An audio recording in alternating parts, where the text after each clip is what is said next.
I request everyone to come in and sit together with us, and people at the back. It will be really nice if you can come forward and occupy the empty chairs in the front. I invite Brother Nehemo for the opening prayer.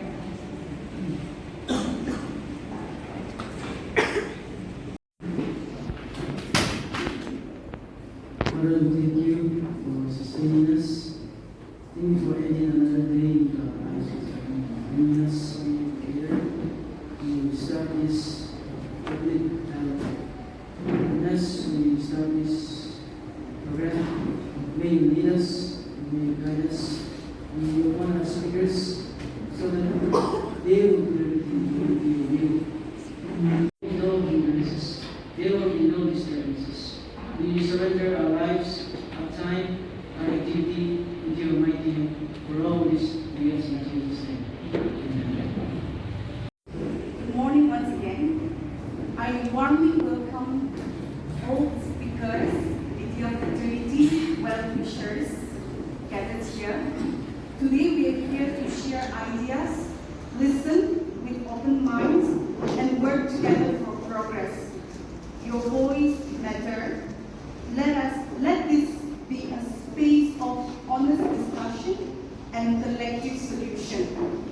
To begin with, I will read out a brief history of the NNQF and the introduction of the C10 and NNQF movement. The NNQF was formed in 2018 to garner collective action against the non-advertisement of 68 assistant professor and librarian posts in 2018 by notification number HE/ES/226/207 office memorandum number CAB2/2013 serial number 5 dated 4th July 2018. This collective action was marked by appeals, open letters, national level protests in collaboration with JNU Jawaharlal Nehru University, Naga Students Union Delhi, NSUD. NNQF has also worked with groups such as ECHO against corruption and unabated taxation, PISAN, Public Service Aspirants of Nagaland in the past, and continues to collaborate and work with CTAN, Combined Technical Association, on many issues today. Apart from the non-advertisement issues and appeal regarding the CESE grievances, the NNQF took up legal measures. In 2019 court case filed by the Nagaland Net Qualified Forum NNQF filed WP number 12/2019, WP number 65/2019, challenging the appointment of 208 backdoor assistant professors. This case in the Honorable Guwahati High Court Kohima bench was dismissed on the ground of certain technicalities and not on the merit of the case. Taking into consideration the suggestion made, the NNQF refiled the petition in 2022 and 2023. In 2022 next petition, 18 NNQF members filed the Blue P number 304/2022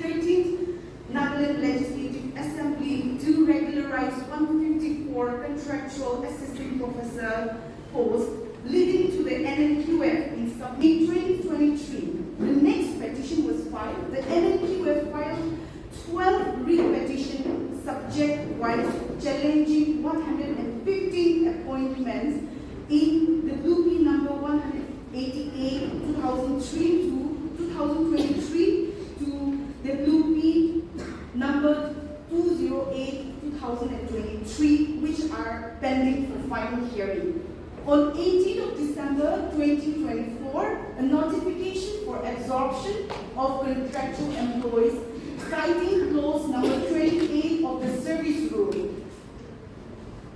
which says, where undue hardship is likely to be caused to any person by the application of any of these rules, the governor shall have the power to relax the application of that rule in respect of that person for good and sufficient reason, which shall be without prejudice to the interest of any other members of the service.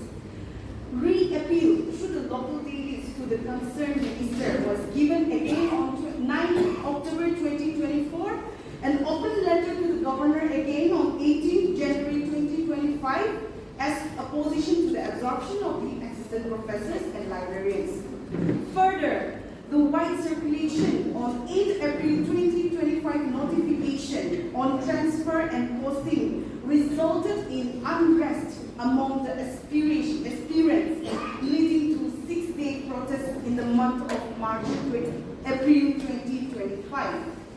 The protest results in revocation, but requisition remains. The revocation was done on 30th April 2025.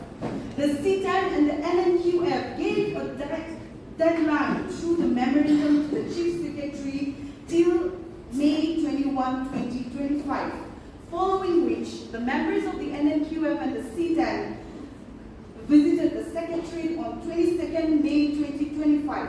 The Chief Secretary was out of station and no information from the Commissioner Secretary. The High Power Committee set up by the Government of Nagaland has not made any conclusion to the public till date. That is the brief history of our movement. Now I would take the honor and the privilege to introduce our guest speakers today. First, we have Mr. Seyiekhotuo, a peace activist, member of the Forum of Naga Reconciliation and Initiatives of Change India. He is not only a leader of high stature and intellect, but also popularly known as Uncle Seyiekhotuo because of his fatherly figure that he is to many. I invite Uncle Seyiekhotuo to stand up and receive a small token of our love and appreciation. Can you all?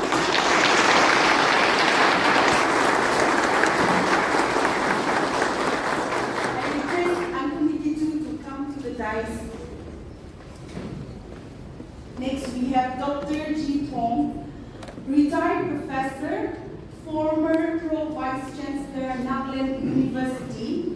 He is known to be an efficient administrator, an effortless teacher, and outstanding academician who maintains a balance of rationality and humanness. I invite Professor Ji Thong to stand up and receive a small token of our love and appreciation.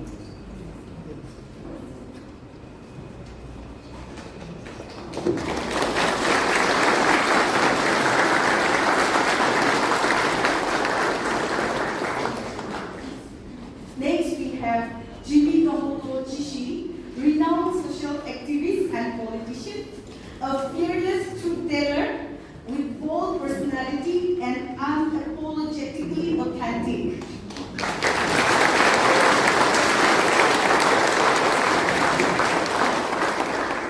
Next, we have Robert N. Solo, a social activist, General Secretary of KZKB Timuba and Searching Together, a man with wide range of network and organizational skills. His activism is largely inclined towards, but not limited to, ecological concerns. I request him to take up our topic.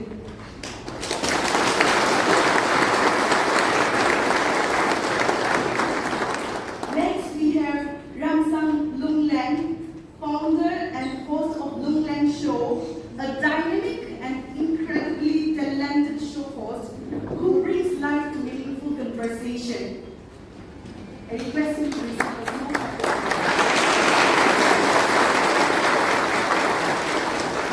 Next, we have engineer Mission Loka,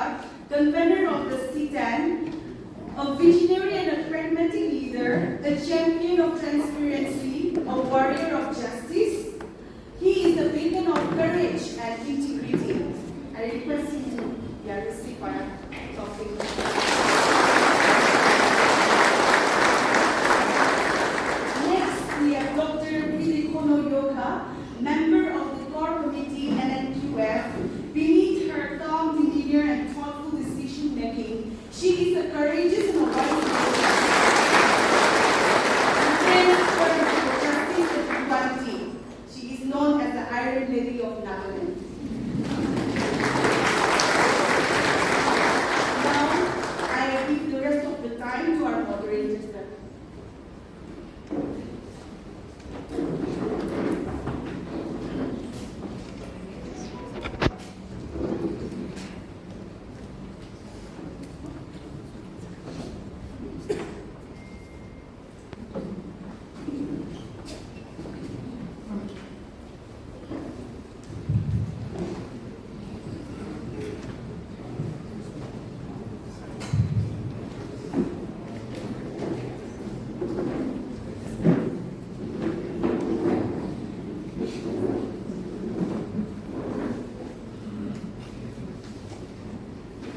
Good morning, everyone. This is such a beautiful day to see young people coming here for a talk, for a conversation. This reminds me of the reformation days for the civil rights movement, where people would just walk on the street to demand for the right that they deserve. And I believe we all are here believing that there is something called our rights. There is something called our constitution that has ensured us, guaranteed us the right to live as a citizen, to enjoy equal rights in all measures possible. So I believe today is the time when we need to interact with each other, when we need to listen to our speakers. I mean, you can see the diverse backgrounds and professional life that they have come from, and I'm glad that they are readily available to have this conversation. And I'm sure they will contribute valuable insights, so that we go back with something and some sort of a vision and some sort of energy that will always push us to fight for the right thing, or rather to stand up for the right thing. When I see young people gathered to stand up for their rights, it reminds me of the revolution in Czechoslovakia in 1989, known as the Velvet Revolution. They overthrew a regime that was authoritarian, that was despotic, and that was a communist regime led by one person. The student movement overthrew them, without any fear. But what was remarkable about the Velvet movement, Velvet Revolution, was that they did that without shedding even a single drop of blood. No violence. It was so beautiful that we still remember that part of history. When we talk about fighting for your rights, when we talk about activism for the right thing.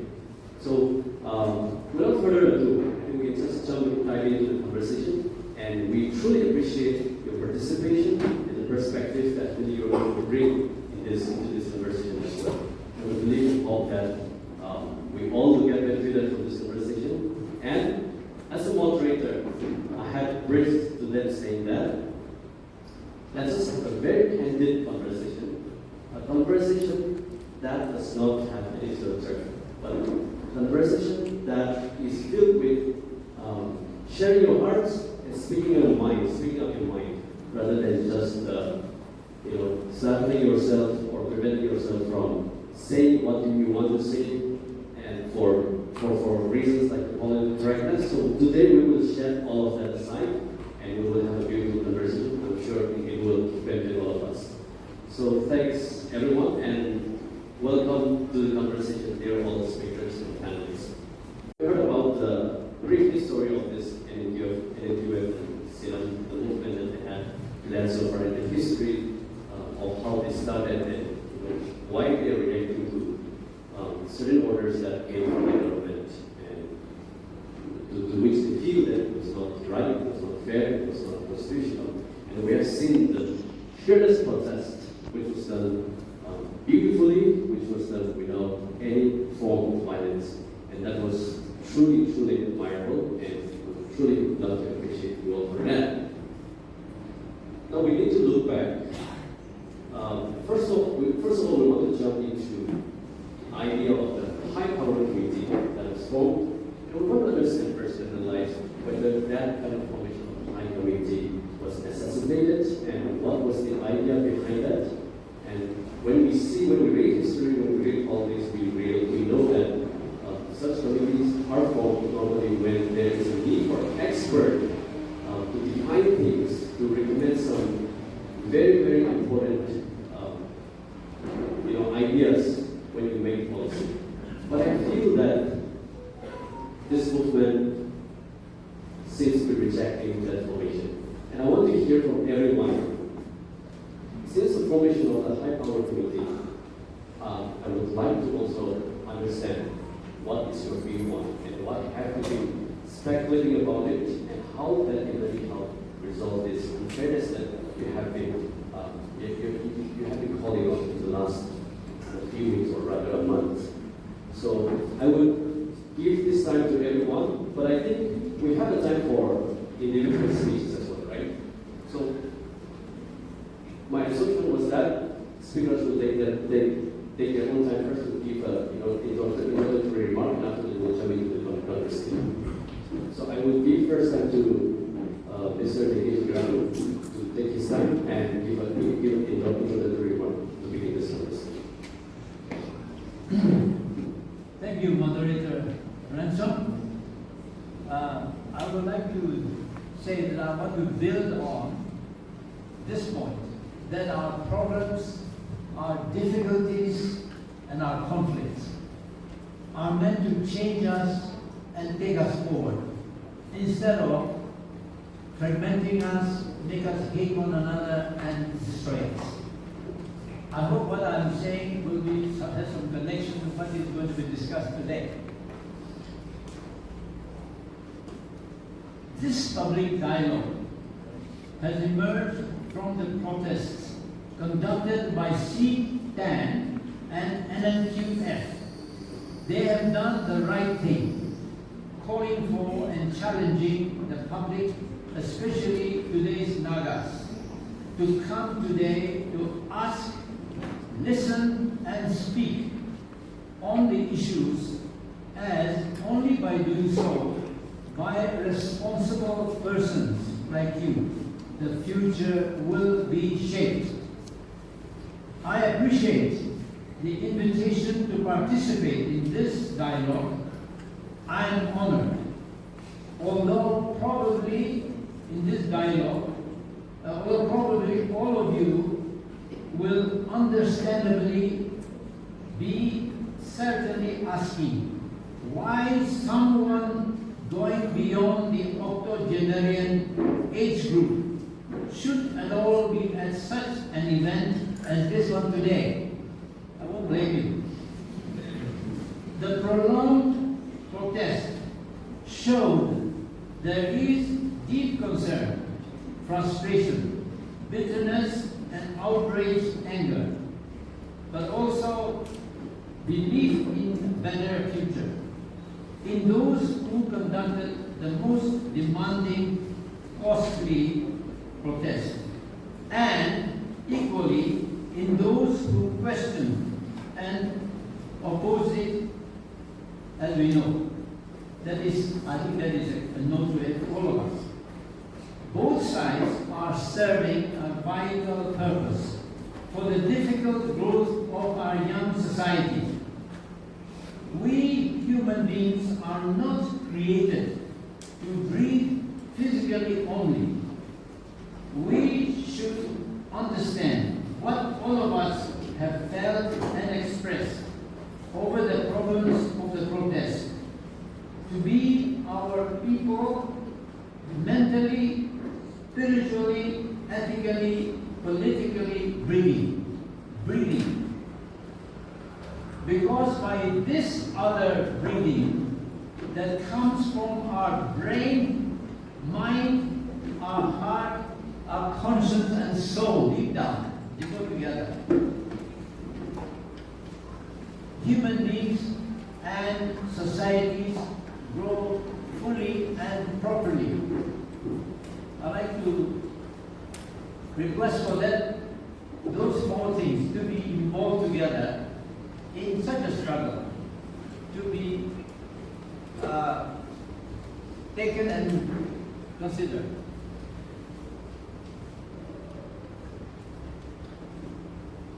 I have not grasped the many interlinked details of the problems that have accumulated so dangerously and which have brought about this public initiative by the younger generation. But I believe the central critical issue on which all sides who have been damaged in different ways, as understood by them, this side or that side, all sides who have been damaged in different ways. And there is the urgent, imperative need for our government and society to bring into unchallengeable practice and adherence what is called due process, something all of us know. But I would like to focus on that one. Due process ultimately is where both sides are trying to make their point. And that's very important. Due process is whereby justice and fairness for all are seen to be achieved in the governance and development of society. Our problems, difficulties, differences are our commonwealth, our asset. They are part of God's plan for our growth, through our change, our understanding of the crisis that is in the midst of, imperiling us. All fights for justice like this and progress gets to be more and more difficult. At first, simple as we all know, Naga struggle, for example, it is so exciting and it seems to be, we become euphoric. But because we are struggling in a very, very bad world that has been bad for centuries and centuries, on a big scale, we are only a tiny part of that, it gets to be more and more difficult. And you know better than I how more and more difficult it has become for all of you. But I salute you for taking it up and responding on such a scale and showing enthusiasm. Thank you, the great rising generation of the Nagas.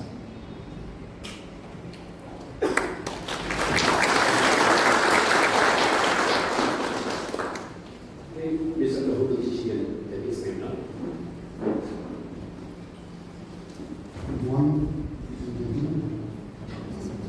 Thank you all so much for showing up. I was very skeptical with this program about the attendance, but I'm so happy to see all of you. I think you've all heard of the death by 1,000 cuts. I believe it's a Chinese an early Chinese practice to kill somebody, not outright, but by making small cuts, 1,000 cuts. So, rather than we are suffering, we are going to face a death through 1,000 cuts. The protest by our enemy and CT, I've been watching, I've been reading the comments on the various channels that it was broadcast. And you see quite a number of comments saying, what about the forest department, what about this department, that department. You have to understand that this is happening in every aspect of Naga society. Whether you're in a village, whether you're in a town, whether you're educated, whether you're uneducated, whether you're a skilled laborer, whether you're an unskilled laborer, we are facing injustice in every aspect of our lives. And it is not for us.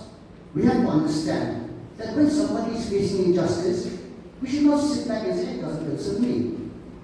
Or what about my case? It is high time we realize that if anybody protests, we should all stand together. Because we are all suffering the same injustice in different fields. So I am here today, again, last time I came, I will always be there to support in any way anybody who's facing injustice in any field. And this is something we Nagas must realize. We make all these false analogies with Mizoram. But Mizoram took care of a nearly homogeneous society. In Nagaland, we have so many tribes, so many clans, so many villages, and we have always been divided on tribal lines, on lines of clan, area, village. We must understand that what is right, what is wrong. There are no shades of grey. You have to understand that. And I'm very grateful that this is the first time our educated young people have stood for an issue, and I hope that you can bring this, you have managed to bring about the revocation of the appointment, and let us fight together to make sure that government requisitions, these posts to the NPC. Thank you.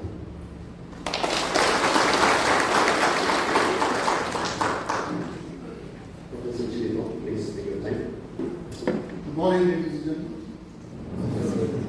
Today my talk is not exactly listed there, but I want to just give you something on the National Education Policy 2020 and show you where our government is misleading, what the government ought to do.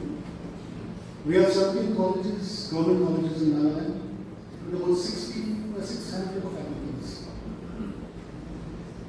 We have had numerous problems, mostly quality, but some government colleges delivered, they did well. But that system is outdated. In fact, the system got terribly outdated. So this NEP 2020 came in where the curriculum framework was redesigned to include skill education, internships, and research. These are the important components of NEP 2020. Now we had a 3-year degree course spread over, 6-semester degree course spread over 3 years. Today we have the 7th and 8th semester. This means the degree program, this is optional for the 4th semester, the 4th year, the 7th and 8th semesters. Now the advantage for students of the passing of the 8th semester is that they get to go for do a 1-year master's degree program. And those who have done exceptionally well, who have scored 75 or 80%, I don't remember, some of you remember. From the 8th semester, they can start a PhD.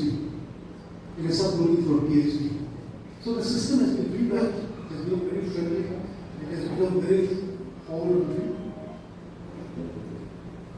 So when this is happening, when somebody can go straight for a PhD after the 8th semester, it means that the 7th and 8th semesters have a big component of research. So today, we need faculties who have PhDs as well. It's become very important. So all of you are aspirants, some of you are working for a PhD, some of you have your PhDs, those of you who are still thinking, better work for it faster. Because even if you get recruited through the LPSC without PhDs, you will require a PhD for future promotions. Now the national gross enrollment ratio of 2020 was 27.3%. Nagaland, it was just 18.7%. That's 8.6% below the national GER. Now the National Education Policy's target is 50% by 2035, 10 years from now. But Nagaland are being prepared as it is right down in the dumps. Annually about 10,000 students join the government colleges, are admitted to the government colleges, which is just 30%. That means 70% are going to the private colleges. There's something wrong with the government colleges. We don't have enough teachers, we don't have enough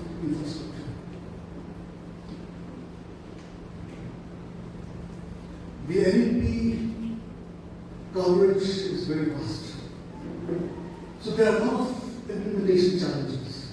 It's understood, but there was time. So all the states were expected to expand the infrastructure, increase the manpower. That's basically teaching positions. But it seems Nagaland PhD is sleeping because besides this 147 posts that were created for a particular category of people, there's no post creation. That means we are very ill prepared, but we have already accepted NEP 2020. So the government has to take responsibility. Now I've seen another problem which is not related to this, but there is one point where it is related. Reservation of posts for certain backward communities. I'm not against any backward community, but it pinches in one place. Now there's a government order that says that these posts don't lapse. So that means we have seen some posts that cannot be filled up because there are no qualified candidates for the last 3, 4, 5 years. Government colleges are short of teachers. Every single post for those departments of the colleges matter a lot. The government has to wake up. Something has to be resolved. We cannot keep these pending indefinitely. But one good thing with this NEP 2020 is that it encourages institutional autonomy. We have 3 autonomous colleges in Nagaland. The Koyama Science College is the only government college, and 2 private colleges. The government should have been doing much better. But this autonomy, the government of India is willing to give to deserving colleges, but there are some requirements. More teachers, more qualified teachers, and a basic infrastructure. We have to improve. Now this is a very competitive international arena that we are in today. The key to growth is knowledge generation. At the heart of knowledge generation is research. Without research, no knowledge is generated. We cannot compete with anybody outside our territory. The world's top institutions like Harvard University, MIT, Caltech, Cambridge, Oxford, Yale, Princeton, etc. are basically research universities. They have devoted their time, major chunk of their time for research. So that's what they are right on top. One fine day about a decade back, the government of India woke up to find the first list of the world's top universities that India did not figure in the top 200. So that was a shock with our IITs, the IIMs, and the Indian Institute of Science, Bangalore. It was a big shock. That time, the thrust in India was 60% classroom academics and 40% for research, because research is an important component. But that woke us up. So then the government of India insisted that 60% of our effort should be on research. Only 40% for academics. That's almost 10 years back, and we still have not climbed into the top 200 universities of the world. So the need for today in Nagaland, in particular, is to upgrade our higher education by blending academics and research, very intensive research. We have to ensure change. So for this we need sufficient, high quality teachers. High qualified teachers. Otherwise, our students, our own Naga students, are doomed to mediocrity. And it's something we are seeing today. Now we have some expectations from the government. That is, if 147 posts are given, I'm still skeptical. Even if 147 posts come, I still think we may be short of posts, short of teachers. There's 17 government colleges. Now, we expect all the major colleges, that's Dimapur Government College, Fazali College, Seyiekhotuo Government College, and Koyama Science College, Koyama College, and all to be upgraded. we expect them to start the additional year, the 7 8 semesters. Probably November semester, sure. But for that, we need extra teachers, we need extra infrastructure. Now there's a problem. Contracts, as ministry, there was too much of manipulation, excessive manipulation, so the government itself abolished contract appointments.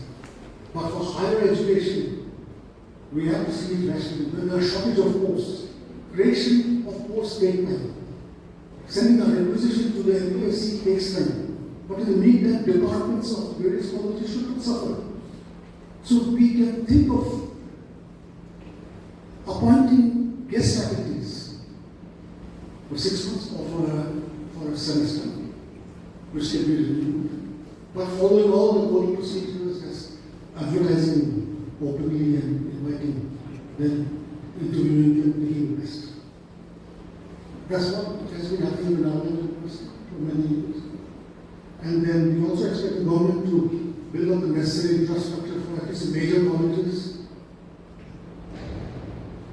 And I don't believe that Nagaland is a failed state. And I hope that Nagaland will never be a failed state. So if that's the case, then I think Nagaland should have at least one multidisciplinary state university. Now the government should not shy away. We need it if we are to grow intellectually. They say about 30 or 40 crore rupees is going out of Nagaland annually because many of our students go out for studies. We don't have space for them here. And also we have, as an afterthought I also put this, we have expectations from the NPSC also. Transparency. I feel there should be transparency and we should ensure there is transparency. Of course, maybe it's definitely the case, maybe the NPSC recruits following, taking the minimum qualifications. In UGC as prescribed, net as the minimum qualification. PhD is not mandatory.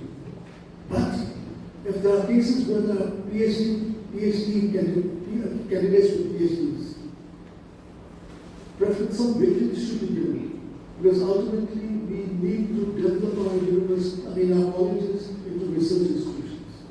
So with this short address, ladies and gentlemen, thank you very much.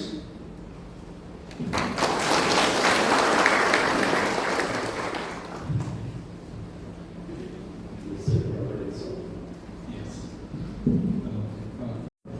I hope I'm audible. Okay. The reason why we support CTN and NQF is that when we talk to Shimlo, Paketo, Vide, we found that they were not fighting anything for themselves, not for their personal gain. But one very inspiring message we got from them was that what has happened to us, this should not happen to the posterity, to the future generation. That is why today my organizations, we have come forward to support them. We are their staunch supporter. As a matter of fact, today my ideas may be irrelevant to you because I did my research and a little bit of homework on different colleges, different government colleges, and I want to interact with the government officials, which are empty. Those chairs were for the government officials, and then my idea was to interact with them and to learn from them. This is not a government bashing program, as a matter of fact, but to have a healthy discussion, to have a happy discussion. Because, okay, revocation is done, requisition is not done. But even if the requisition is done, the dialogue, the conversation should go beyond that.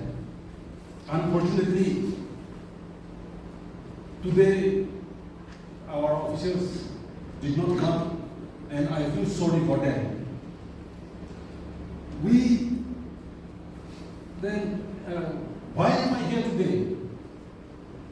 And one question that people ask me, and also they say that, why are you supporting them?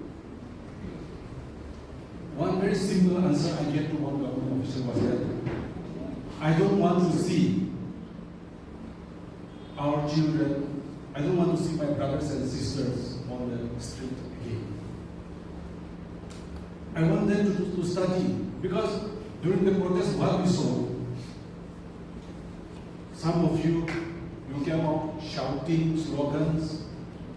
At the end, when you get a little bit of time, you just go inside, sit on the floor, and open your books, and you start your work again.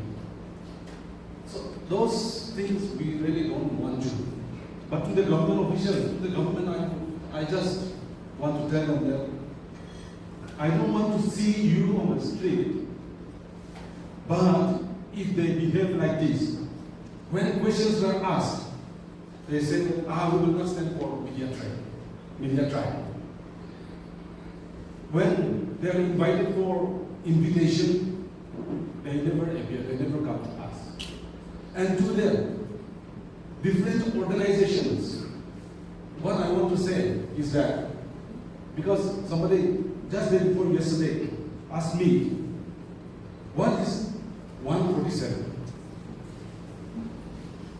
And I said, my answer was that 147 is the small tablet, small medicine to heal Nagaland. So if we fail this time, then I don't see any future for Nagaland. I think this battle is very, very important. That is why you have our full support. And even in future, in whatever way we can, we are ready to help you. We are always here to, give you our support. And the need is very much felt now in our society to check our system. System is horribly wrong. One driver molested a girl, arrested, suspended. Randy Wilfred, he was booked under POCSO Act. Booked. No? The verdict should have been out within 6 to 1 year, 6 months to 1 year. And then he was awarded a better post in the finance department. Idle. FIR was registered. FIR was registered. No? But he called media and he gave an interview at his office chamber again. Is this the system? Are we going to follow this kind of system? Is there a system for rich and poor? So that is why we really need to discuss with the government officials and the other thing. Regarding 147, I think today that is the main topic that we are going to discuss, we are going to focus on it. And then I will give time to my other colleagues also so that we will have more time for discussion. Thank you.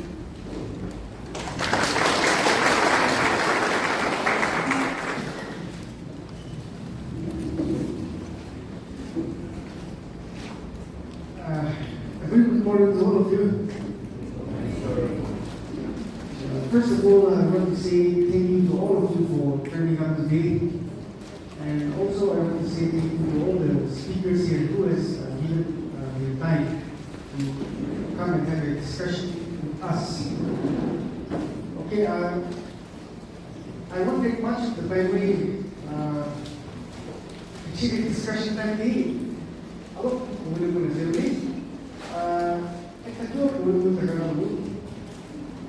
See, the order has already been revoked.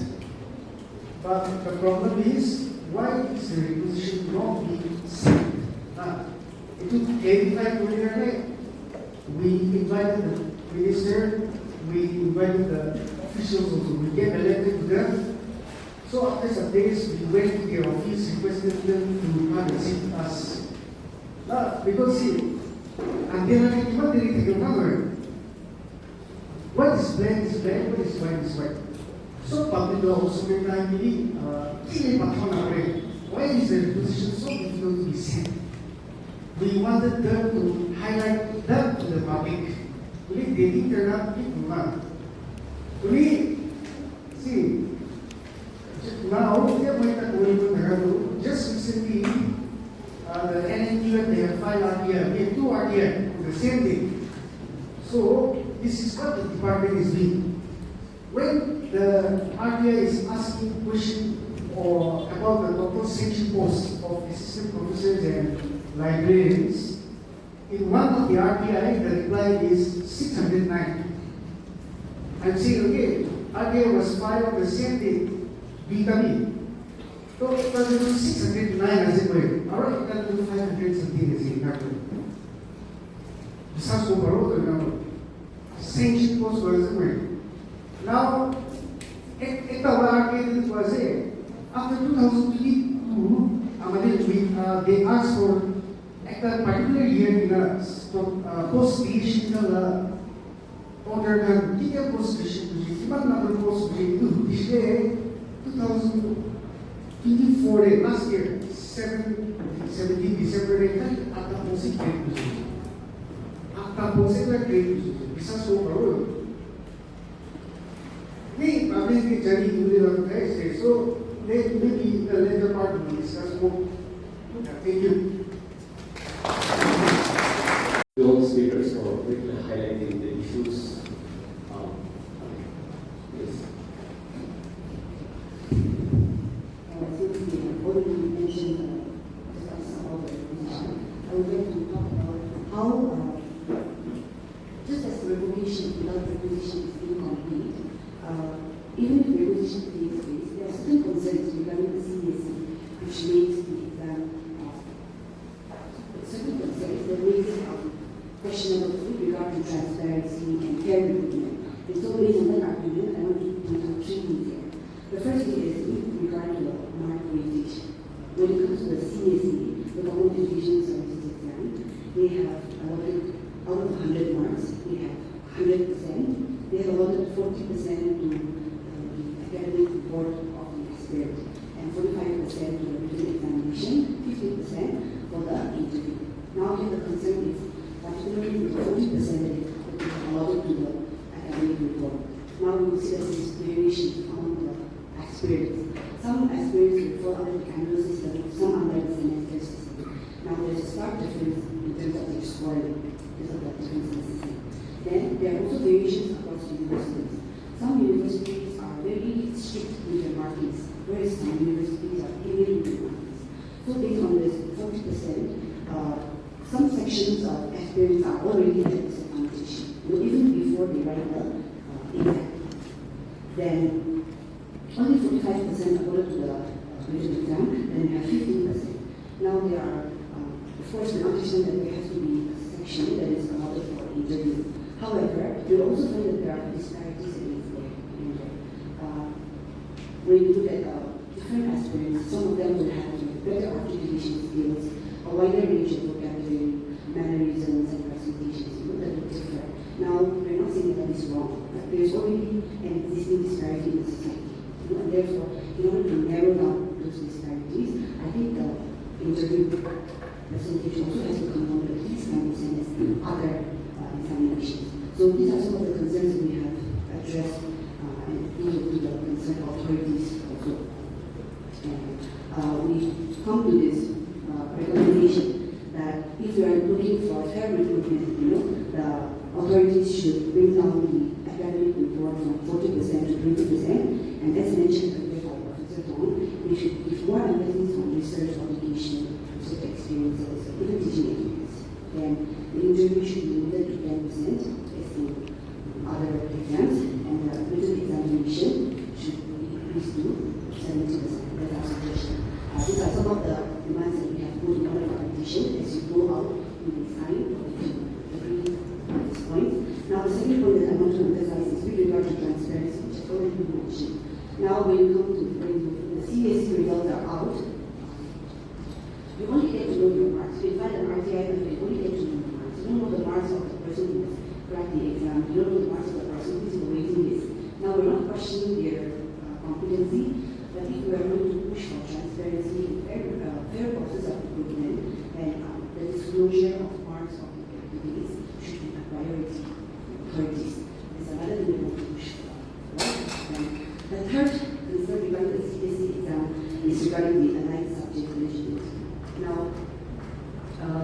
UGC Gazette 2018 clause 4.1 allows allied subjects to apply for a specific subject. So say for example there's a vacant position for sociology, candidates who have master's degree in social work, social development, social anthropology can apply for that post. Or if there's a post for political science, people with higher master's degree can also apply for that post. However, when inquired, the higher education stated that they do not allow that. It's only for a specific subject. Okay, so that is fine. But the concern arose when they allowed some people from the allied category to give the exam. So it happens that in such instances, there are two people who studied in the same university, the same subject, one was allowed in the subject. So our demand is also that we apply uniformity. We are not going to impose this clause from the UGC that allows the high subjects for uniformity. Or if we want to push for a more inclusive form of recruitment, then there can be wider participation by allowing categories from the allied subjects to participate in the examination. So I'm highlighting this concern with regard to CAC because since today we're talking about transparency, fair recruitment, and to make sure that there is right and equal opportunity for all the citizens of Magalang, and for all the experience, keeping in mind that there's already a disparity in the society, to make sure that this disparity does not get reproduced in the education system or in the recruitment system, we're sharing this discussion.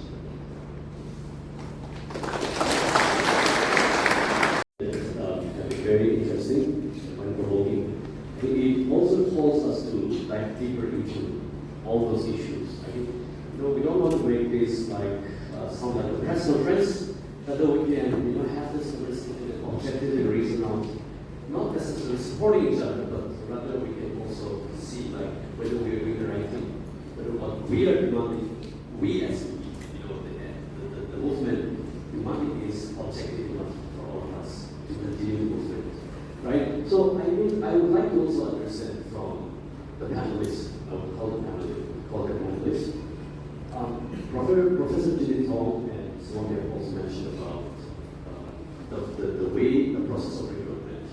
When we look around the world at the topmost universities, we see that I think for recruitment for assistant professors and academics, we see that recruitment process is mostly about the research papers that they have published in the past. At the same time, hardly it comes to written exam, hardly it comes down to MCQ exam and so on. I think, but in the context of non-knowledge, it's very good still. I'm not saying that it's bad or good, but I just want to lay out and hear your opinion. It's such a, academic position is such a reputed and very respected position. I think we all need to give that when we live. And for such an important position, how do we look at it? Do you think such exam formats still are valid, or how do we look at it? In terms of teaching experience, it would be very, very crucial. Like Dr. Billy mentioned about 10% from interviews. I think those subjective matters would be very, very helpful to recruit the best persons. And transfer knowledge and to help students learn more about the subject rather than being able to write. There are many criteria, of course, but one criterion I believe can be teaching experience, vast teaching experience, and in-depth knowledge about the subject, like how much research papers they have published in peer-reviewed journals, in those reviewed journals. So I think the system that we have right now, and the kind of ideal system that we want to achieve, because I want to mention that even West Bengal they have a selection committee, not done through West Bengal Public Service Commission. They have a separate commission to recruit teachers and assistant professors. And in the context of Nagaland, what would be the objective way to look at when we recruit teachers? And that's now forget, people said for a while that there should be fair recruitment. Fairness, we always encourage that, we always support it. But more than that, how do we objectively look at academics to make sure everyone gets benefited from the teacher, not just by passing written exam and skill exam. And that's something I just want to provoke you on that. Anyone, there is no like assigned term, but anyone needs to take time and we can have a discussion around that as well. Let's tell you something. Do you have this ideas? Aspirants also have to write they have to go through a written test. So let me tell you about myself. 1984, most of the people, except a few senior citizens, none of them were born. When I sat on the NPSC, there was no written test. It was straight to the interviews. Now let me tell you something about the Central University of India. They don't conduct written tests. Now, the minimum qualification is NET, National Examination Written Test. This is a very tough examination. And a lot of people have gone through it. This is a tough written examination. So you don't need to test their written skills again. This is my personal opinion. And we have been recruiting in Nalanda University for the last 28, 29 years since I was there. We don't conduct written tests. It's just straight for the interviews. The NPSC can come to terms with this. Because it's from the written tests, I always believe that some manipulation can happen. It's just my personal belief. Okay? But things can happen inside.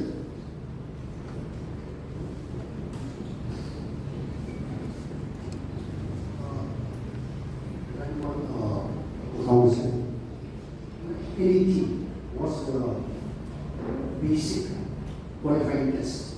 Because as it is said earlier, the different universities have different forms of marks. So some universities get very good marks, some get very bad marks. So there must be a common test which judges your knowledge. And it was just brought to my attention yesterday by one of my young friends who sent me a text saying that the new education policy has eliminated the NET. No, I don't think it's not that. So, 2020, if I'm not mistaken.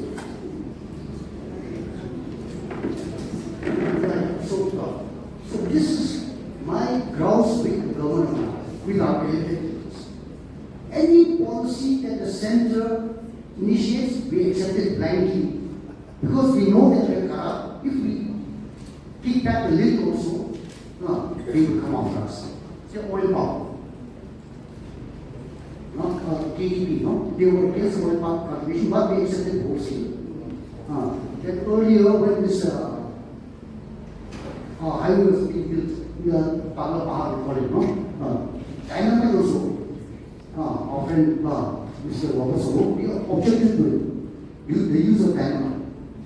But our government just allowed them and look what's happening. Just recently one truck driver died again. I think how many deaths have taken place?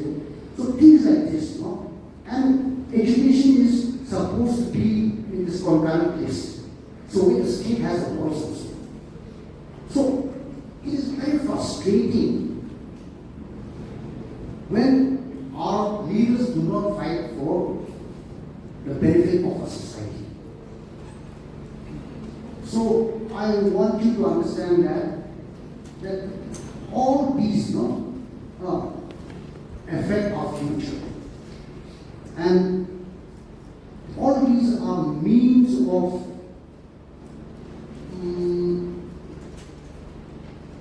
promoting the self-interest. No? Say, universities in Bihar, UP, you can get 10% marks also. You come with that and you come with from a top university, and automatically it's qualified. I mean, not disqualified, accordingly we lose the chance of access to enrollment. So things like this, I don't know how we need to solve it, but say NPSC, if we have a common test, but then you don't have to go through waiting tests and UPSC. No, just do it. This has been a discussion among experts and scholars, and we have also had different opinions on this. But I would defer Professor Tom here. The problem with many students when we go to the Central University outside, we have a problem with articulation. We're good in written, we struggle to come on par with counterparts from other regions across the country. So articulation becomes a problem for many. Not for all of them. And in interviews, what happens is that you doesn't have university to go for interview, main interview. However, there is also a requirement for referees. So you have recommendations from professors. So there's a competition there. So people with good references, it's easier for them to get the job. Whereas people who don't have less regular professors, it's difficult for you to get a job. And then another thing is there is also possibility for manipulation in interviews. The one time we did an interview for one college, I gave the interview with a contract advertisement with both my juniors and seniors. We were all there. It was like a reunion. But finally, when the results came out, all of us were questioning on what basis the candidate was selected. So we filed an RTI to check all our marks. So there is a section for subject expertise, there's one for personality. And in personality, there's a difference of whether it's 1 or 12, 1 or 30. So what is it that makes a person take 30 for personality? So we feel that written, a higher percentage of written will be more fair rather than written. That's our view. Actually, I brought up this because this question paper leak has become is BJP's mystery. Everywhere there are question paper leaks, and the NPSC, ladies and gentlemen, to be very honest, they do not have a clean past. In fact, some of the NPSC officials and staff were also arrested in the past, not very recent past. This for leakage of question papers and things like that. So, the interviews may be very good, but somebody may score very high at the written examinations. But just at the court, the Supreme Court has also started getting this thing on like the proceedings. You should also think on those lines. What's so confidential about their case?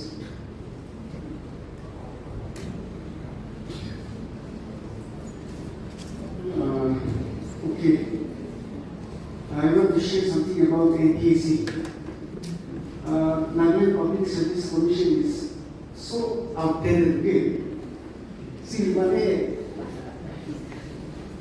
we got still very long way, so till today NPSC does not have subject experts. And in the beginning I thought that NPSC has the sole power. But after so many years of fighting for corruption, what I learned was NPSC is just a robot. When the elected members press button, yes, we will be yes, no, we will go. They're just implementing bodies. And they themselves also, they don't want to get updated. Our government is as such that I'm sure most of you knows, really, all the exams that are conducted under NPSC, we don't have subject experts to set questions for Common Educational Service, Combined Technical Service, NCAs, all those exams, whichever is conducted, questions are set by outsiders. You know that? Pusat diwo, company ko bagi, questions set guna diwo, inigay guna judicial. And so from our side, we have requested them to, I think now it's high time that NPSC should be updated. It's high time you should have subject experts in every field because we have enough qualified people. Only सबसे किया था तो last year के किसी website hang कुछ जाने ना है और अपने form fill up करे तब hang हो जाने किसी hang हो ना है that is the problem but now when you talk with usually I end up pointing my fingers at the policy makers they are the one that see policy makers they are updating only their buildings and their size of all of them the one amount that they update was it I like to some classes honestly when it comes to this marketing system their marketing system really has interview marks to be manipulation an association like us we fight against the government and we brought down the interview mark also. Earlier it was 75, it is 55 in ACS. I'm sure all of you know. Because we didn't trust the interview mark, but you know. That's when we brought it down. Our marking system was a common educational service example like marking system to take time that we feel because university have high marks they strict mark can use as another hero. Example like my engineering project, example like my college, it's very difficult to score mark. Now we, for common technical exam, we recognize one academic we writing interview, we common education to marking system as well. And now how can this be changed? Only if the department service is changed. And who is going to bring the change? The elected members. And that is the reason I always blame put my fingers against them because they have to update their mind also.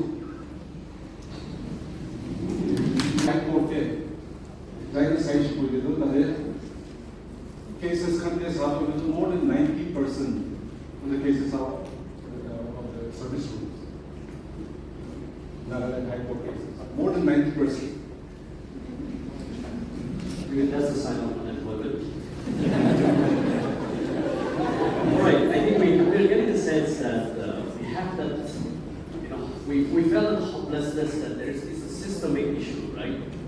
So regardless of whatever you do, something or the other will not work. So I think we have to talk about how to make it more objective in the form of competition or the recruitment process. And you have mentioned the engineer mission has mentioned that they have been fighting to reduce the interview mark and they managed to do that later range. Still, interview is still very subjective. It's open to interpretation or it's open to it can lead to manipulation. It's not only based on someone's judgment. I think for that matter, that I think for me, to my mind, that's well accepted.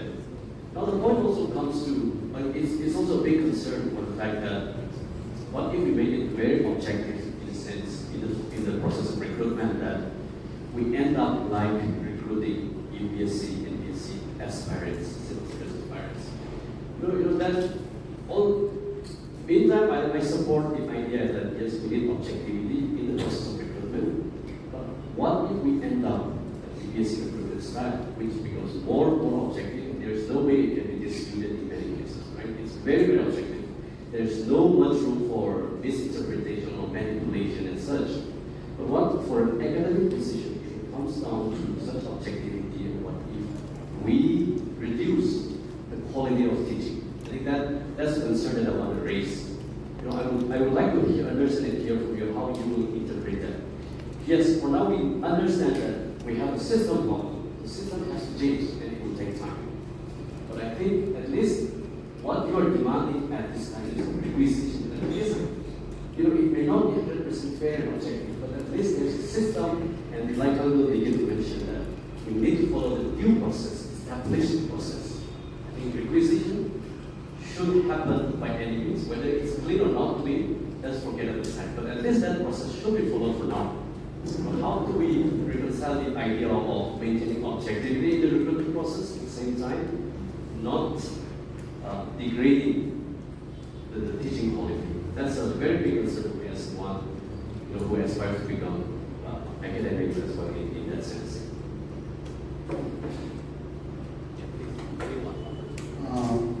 I'm very heartened that our MNQF and CTN are fighting. But I have no faith in our elected leaders and our leaders. This is a fact. These people are so dirty, so petty. No. They have not done these things out of ignorance or out of a mistake. They have done it deliberately. And you have won a very big victory by forcing them to cancel that federalization. But they are never going to request it. Now, because I believe that the rumors floating around that every one of these 147 paid a certain amount of money. Now, so whoever took the money has to give these people time to recover their money. So if only, in spite of my disappointments with the judiciary, the only big option is to get the courts to intervene and force them to requisition these posts. Since they can regularize them, why can't they requisition the posts? They cannot say that these are sanctioned posts, non-sanctioned posts, nothing like that. So that's my take. And regarding NPSC, see, interviews are very subjective. Now, my brother, when he appeared, the interview in 1982, even their tribalism was very prevalent. So, he got into an argument with one of the members of the NPSC, and the chairman, who was a Sikh gentleman, he intervened and told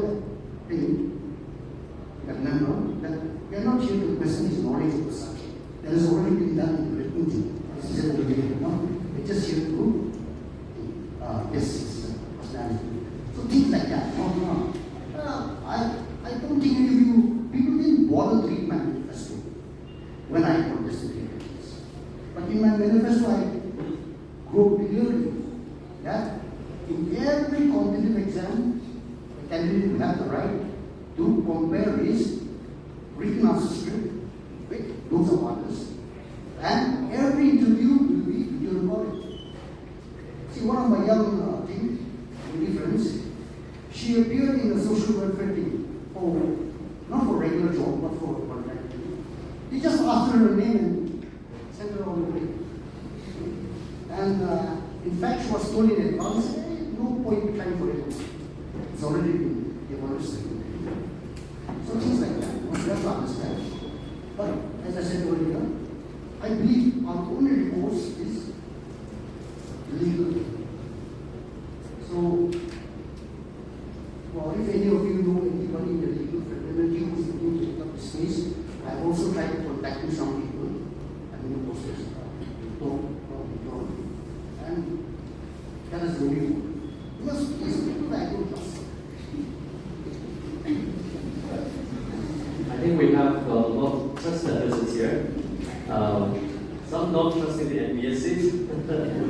I think the last resort for this conversation would be going to the court, as Mr. Goldberg mentioned. I think as we keep having a conversation, I would like to remind you that in the end we will have a question and answer hour. So if you have any thoughts, or not necessarily questions, but if you have any thoughts that you want to share or ask, please be ready with that. We will give you time for that. You can write on the sheet and share with us as well. So yeah, please take your time to do it. About these bad people.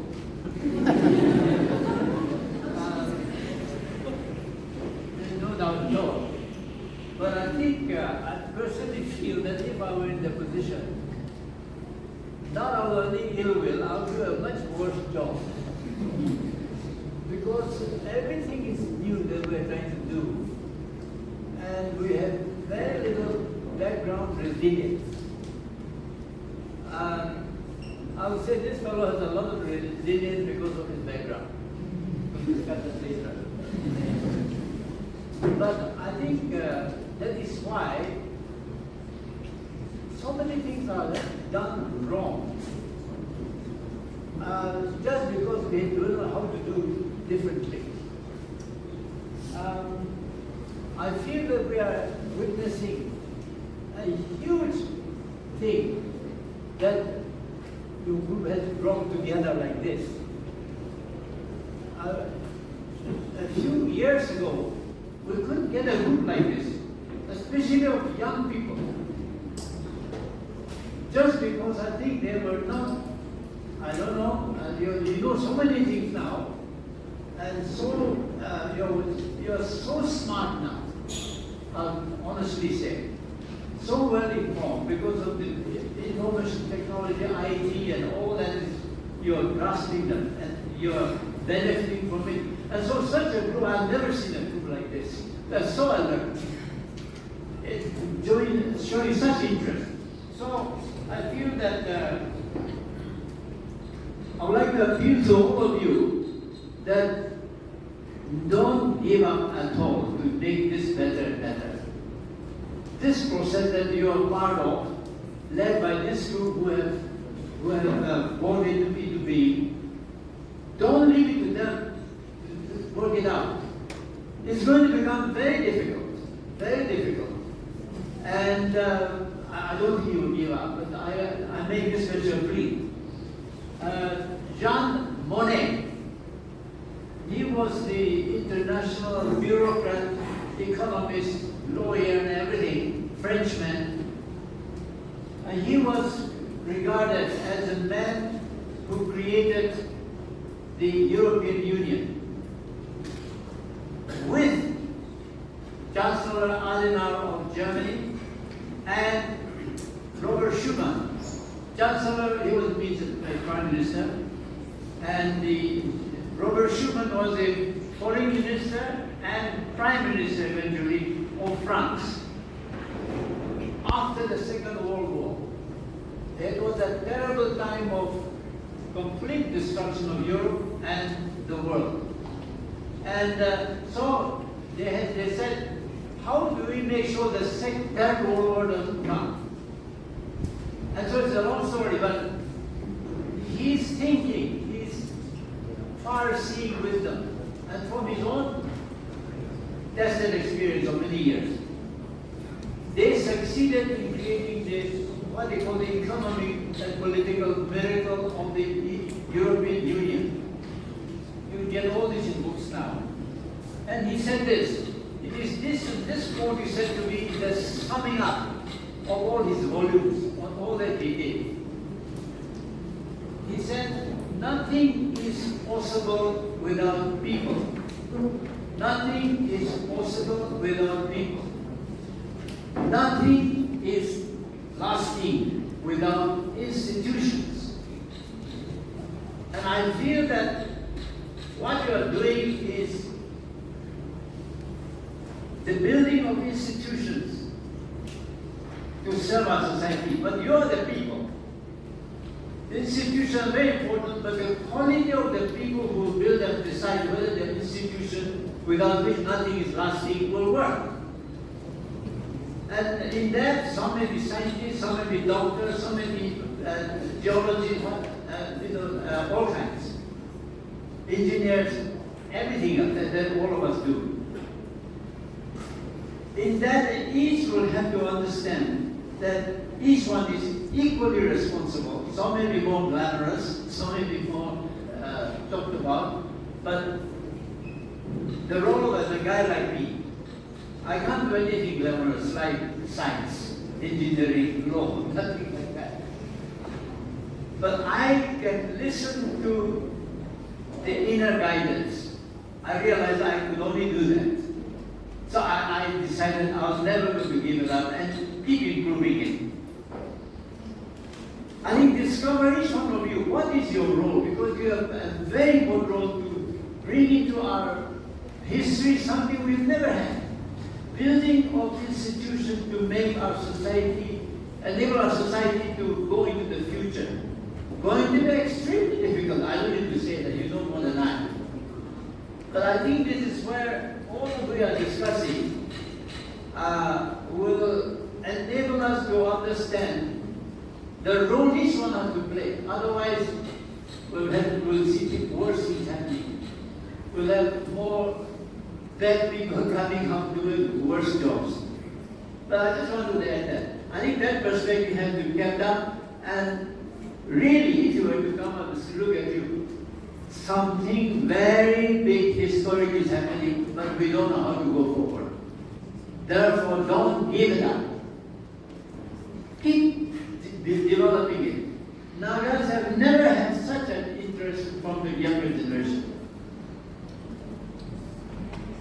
Corruption is bigger than what we see. The transition of the Nagas from tradition to modernity. Maybe we have not been able to handle the alien system that has been transferred to us. So when we talk about corruption, of course there are intentional ways to corrupt the system, but there can also be unintentional ways where the system will corrupt. There was a time when the uncles and my fathers would say that there used to be job offers. They used to be called to come for a job. So maybe following that tradition, maybe people were called, people that were appointed, and maybe it became, in the modern stage, it became the corruption that we see now. But we also have to look at it, understand that it is a transition that we have not been able to handle properly. So corruption can also be seen as intentional as well as unintentional. And regarding the quantity of recruitment that we've been discussing, I think if we are able to set the system right, then quality will eventually come up. I think the priority is to set the system right, to continue not to give up. So as we are able to structure the system the way we want, maybe quality will eventually follow.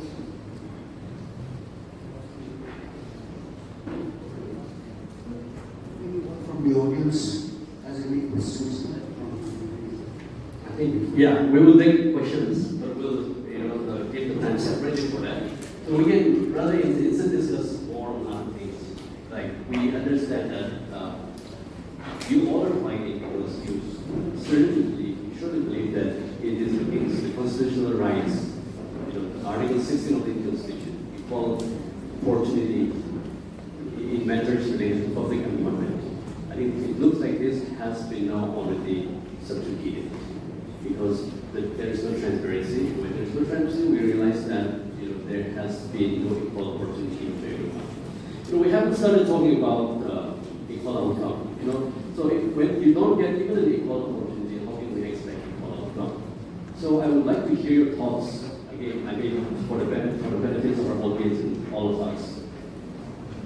It's a daylight violation of the Article 16 of our Constitution, which talks about equal opportunity in matters related to public employment. I think the public seems to be not paying much attention. And when you have lost your home on NBSC, when you have lost your home in any other government machineries, what solution do we have to resolve this kind of issues? Knowing fully well that it's against violating the constitutional values of India. So I mean, it would be nice to listen to all of you on this line as well. What solution do you have? I mean, anyone can say, yeah. I was invited by the Northeast Human Rights So they asked me to speak at 40. Then there were quite a number of young Naga people. So what I said was, Nagaland, when you look at Nagaland from the outside, we have so many tribes. Now we seem to be divided in many ways, but among the common people, we don't have tribalism. Okay, we accept intertribe marriage, all that. It is only when we reach the upper levels that tribalism manifests itself. Why? Because our leaders, we have to understand this, okay? Our leaders, they use tribalism to deprive us of our rights. Among them, they have got a very good system.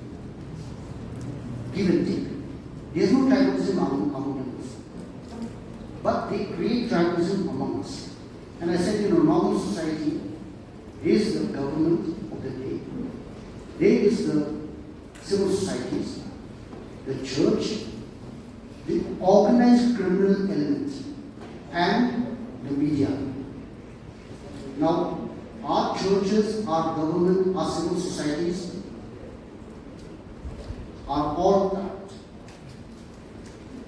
Our underground factions have become the organized criminal element in Ireland. There is no mafia, but we have multiple mafias in the form of our NNPGs. And our media has become silenced, threatened, or both. So when I said that, all the Nagas, they clapped. Because they understood. And this is what is happening. We have to understand that we are no longer in the headhunting stage. That we don't have to fear other villagers, people from other villages, people from other lands, people from other tribes. We have to put our faith in the law of the land, not in our tribal bodies or in our village. You come to Dimapur and you will see the amount of unions, the amount of village bodies, the amount of churches. It is shocking. And then we talk about government underground extortion. We don't talk about the extortion of the churches. The churches are equally corrupt. So we don't have any moral compass. We have lost the moral compass. We don't know what is right, what is wrong. Now, where does this originate from? The origin is in our choice of our leaders. The reason I entered politics was because of this. I understood that the cause of all these problems is our elected leaders. As I said last time in my thing, address to you, when you were protesting, I'm a private person. I don't like to go around. You may not believe me when you see me speaking like this, but there was a time when I could not stand in front of people and need to open my mouth. But I have become what I am because of the need of the hour. I contested because I understood that this is the root of our problem. There's nobody to fight with them on the platform. All I asked was a platform. When they cannot ignore me, they ignore me. Everybody ignores me, okay? I am never invited to any talks. I'm never invited to participate in any discussion on any issue. I once asked one of the members of the Nagaland GB Federation to take me. When the state government invited all these organizations to discuss the municipal election, women's reservation and all. So that elder said to me, don't you trust me? I said, no, I trust you. But I know you. You will go to Waima, you will just sit silently while these people say whatever they want. You will come back and you will take your silence as consent. He agreed to take me, but again, I was not informed, I was not in, and I'm not the sort of person who press myself on others. So he didn't inform me, I didn't inquire. But later on I found out that the leader of a certain underworld faction told him not to take me. This is how things work in Ireland. We're discussing the municipal act and some underworld faction is interfering there because I don't support this faction. Now the church also, the church hate me. Why? Because I told them what they did wrong. So you have to understand that you have, it's a saying, no? You may not be interested in politics, but politics is interested in you. So you have to understand that next time when you get the opportunity in any field, in an election, you have to stand for election. Because I understand, you don't have the choice also. This time Waima people had to look up choice. I gave them a choice in Dimapur. But the rest, maybe Devang, Konyak, few of us. But the rest of the assembly, there was no choice. So you have to be willing to stand for election. It doesn't matter whether you have money or not. Give people a choice. choice. Don't give them the excuse of saying that we have no choice. So that is my contribution.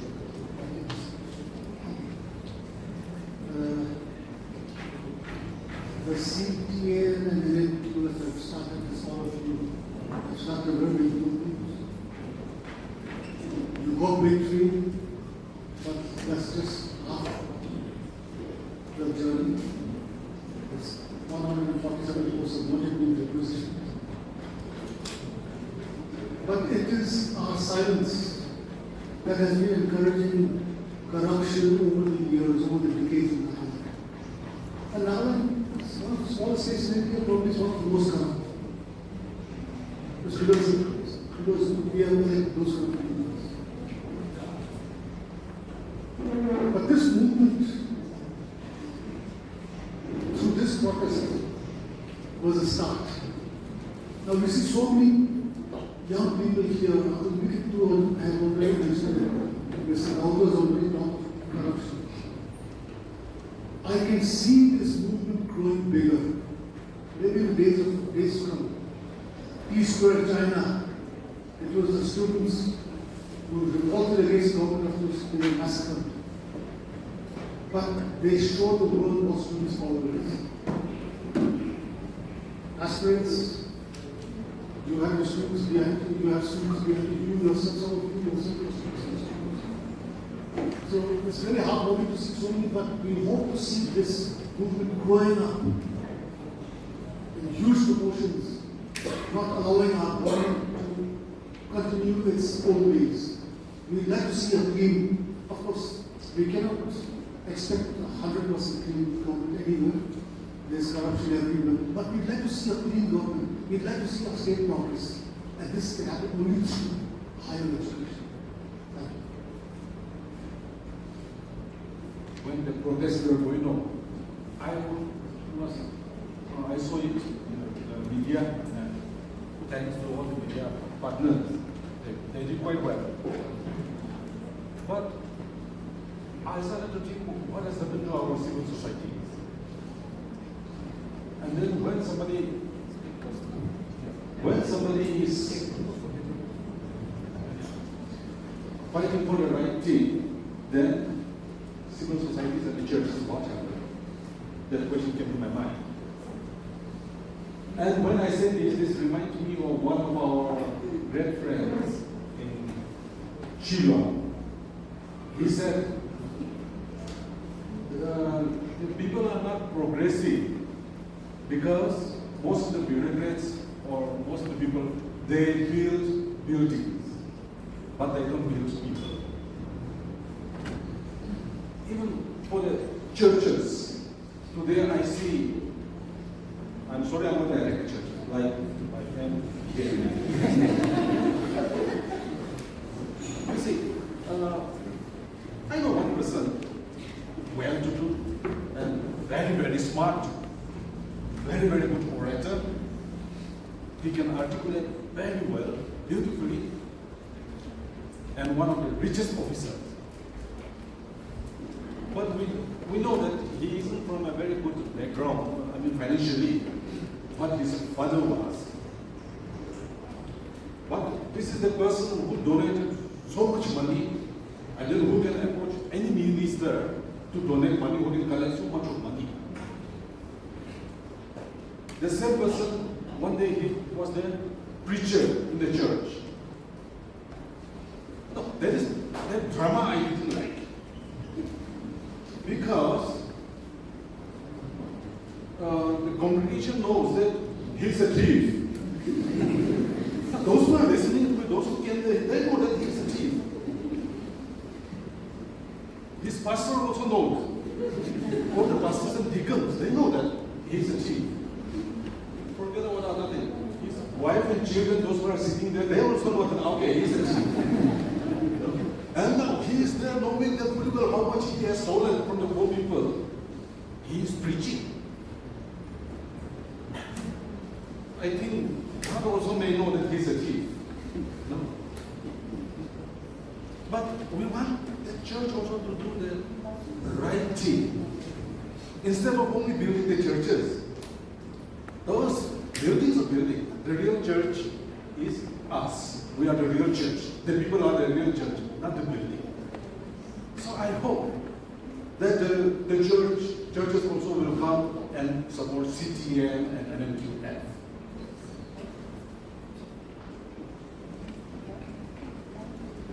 Okay, this 147 itself is a violation of right to equal opportunity in public employment.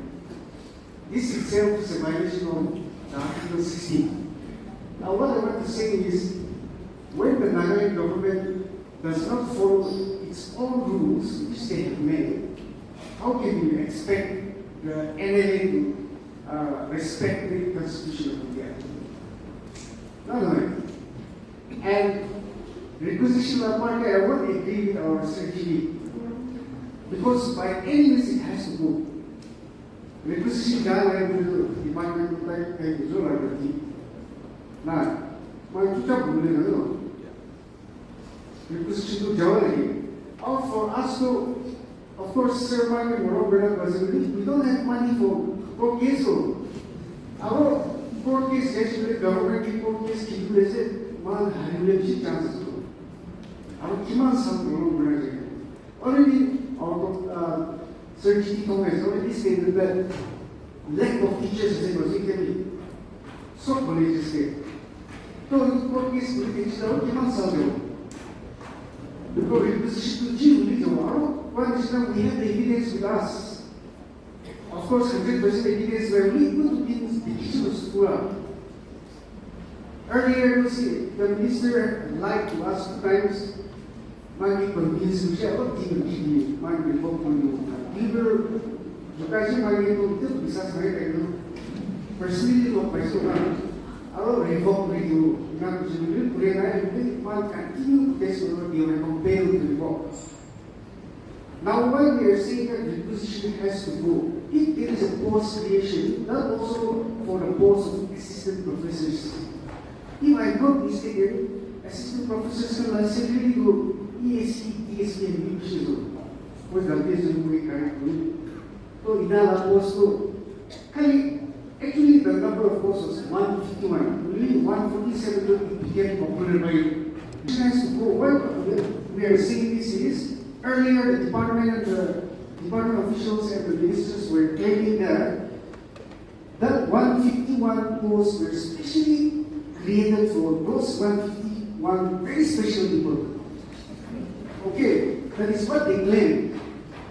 So, according to them, if that order is revoked, 151 posts is also dissolved. Wrong in Ambassador. They were saying that there is no post creation. Only as per the RTI, they are slowly admitting to their mistake. After post creation, which was zero. RTI will reply something. After post, think who to regularize the date 17 December 2024. Itu think after create to who to think they can be regular person on 157 years. Who to think they after post creation. That is what they are saying. 8 posts. But what we saw when we had a meeting with the minister, he was showing me a copy. I requested him whether I could click the picture or not. He didn't allow. So we thought to the smart. So what I found was there was a post creation of 159 posts. 129 posts. And after that, when we had a meeting with the Deputy Chief Minister also, Deputy Chief Minister and KGP meeting with the ex-official director exchange. So when we said that we saw a letter, 159 posts creation of exchange, which our Deputy CM asked the ex-official director, she admitted, she agreed, so it has to go to APC. But we don't know what you do. Of course, one general fight to but still they will not keep quiet, but the position has to go.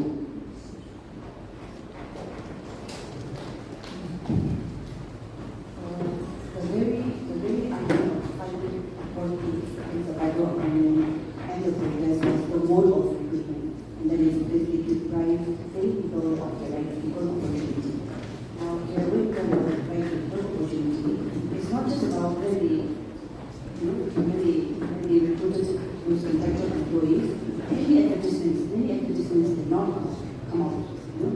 in the process, in those years, people who subject were not advertised, they became overaged. There were many people who became overaged, and subjects like philosophy, anthropology, they rarely come out. So even if that is, a point through that law, you're right.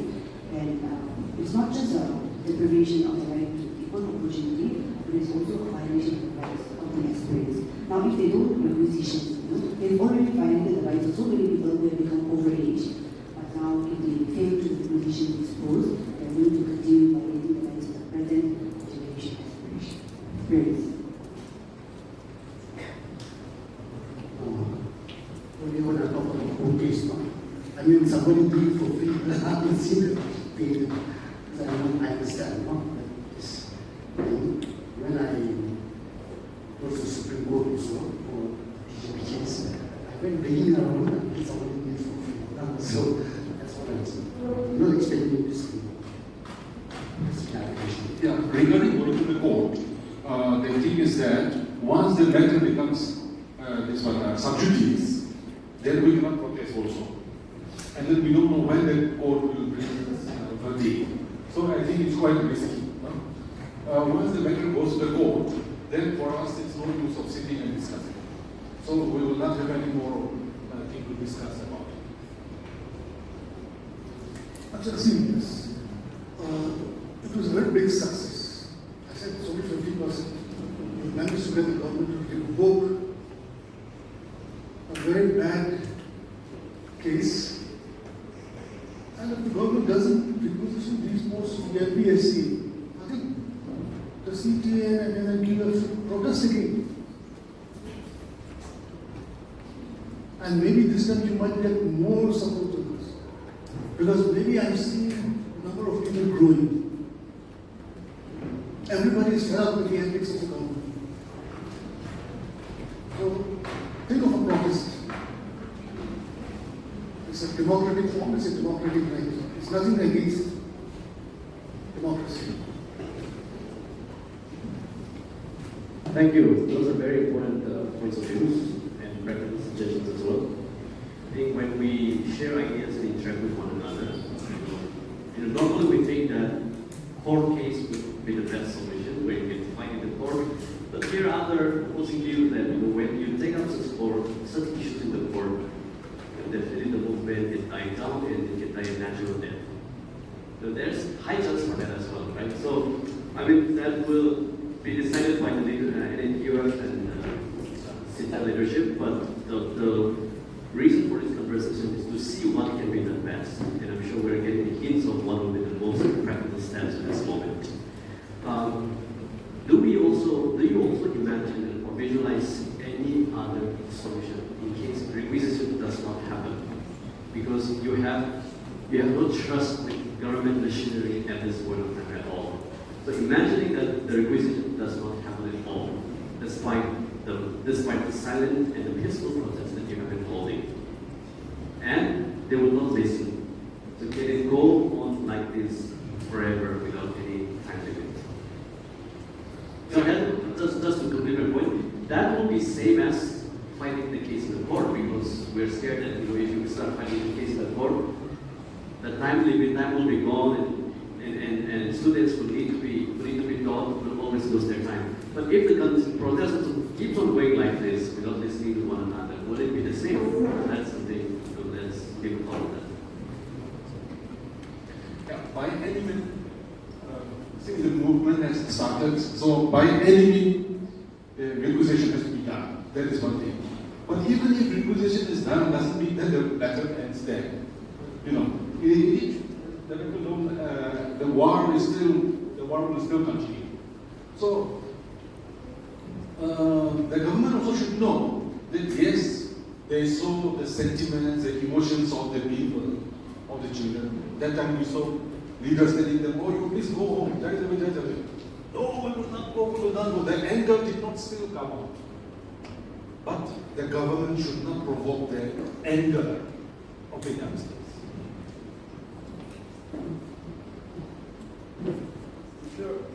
I'm sure we can spend a lot of time interacting with one another. So I think we can just open the platform for question and answer hour. Just feel free to share your views questions for panels.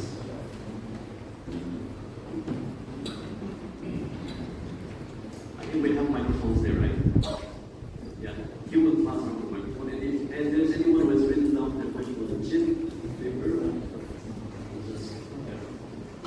I'll just read out, and I'll send any one of you to respond.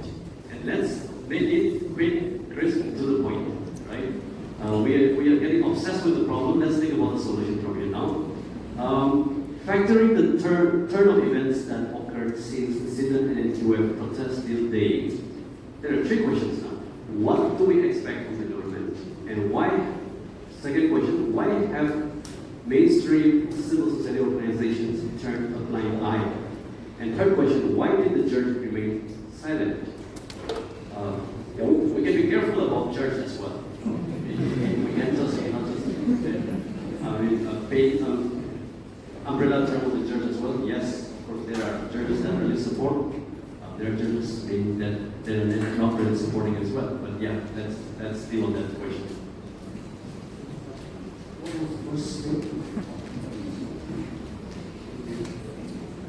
Okay, as I said earlier, I don't expect anything from the government. It's a fact. The second is, why have mainstream civil society organizations still not like that? I don't know if my friend Mr. Robert recall when we met Governor Ravi for last time. So I was telling that we should don't give too much importance to civil societies, especially the private bodies, because these people are puppets of the politicians and the bureaucrats. Then I asked Robert, what about your EPO? He said, EPO says you be president, just in a humorous way. So that is why our civil societies are remained silent. Because they owe their positions to these people in power who are fighting against. And regarding the church is always silent. My nephew, he's a principal of one of our leading theological colleges. And in his presence, we were discussing something that I said, don't mistake the church for God. Okay, we tend to think that talking ill of the church or the theologians will somehow bring the wrath of God upon us. That just last time Mr. Lundin and I, we had an interaction on this show. Somebody told me that somebody is writing something. They hadn't voted 1 month back. But anyway, somebody was still writing. And somebody had written that I will be cursed or something like that because I stick out with these theologians. So we have to understand, we have to pressure our churches. They are the moral compass. That is the duty of the church. It is not to preach on Sundays. I tell my believers, hey, God is not going to take attendance. He's not going to count how many Sundays you have at the church. He's not going to see how long you pray, how briefly you sing. He's going to judge you by your deeds. So it's high time we understood that all these are part of each other. They have the symbiotic relationship of corruption. And that is why we have 20, okay, now 4 of them have merged. So we have around 22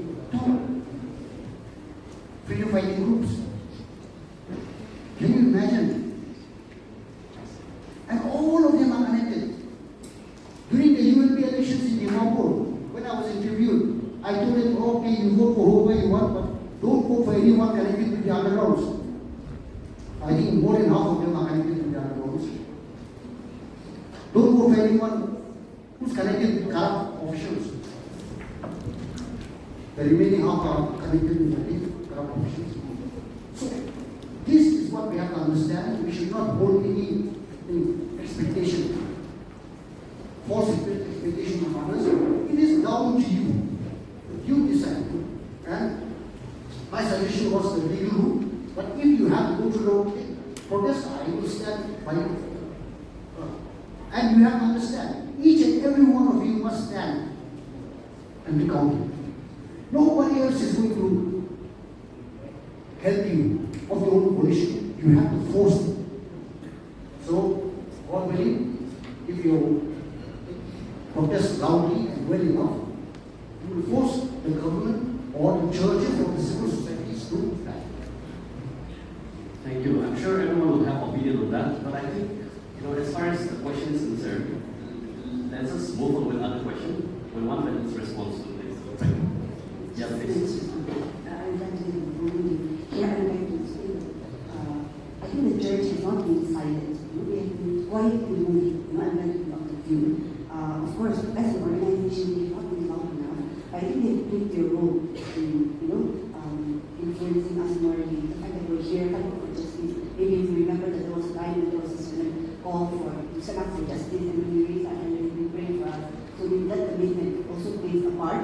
And also the fact that there has been sermons in church, individual sermons where we have openly preached for justice, after the protest, hiding our protest. And also, there have been contractual employees, who have withdrawn their appointments, and I feel that that is also a moral influence played by the church. So I would say that the church is not silent, it is quietly moving, but we will, of course, welcome them louder.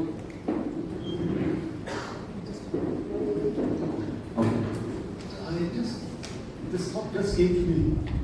The NSF and the various student bodies are also fighting for the same cause. And then you look at the CTA and also on the same, of course. And then you look at the CTA and came over quickly and started a big way.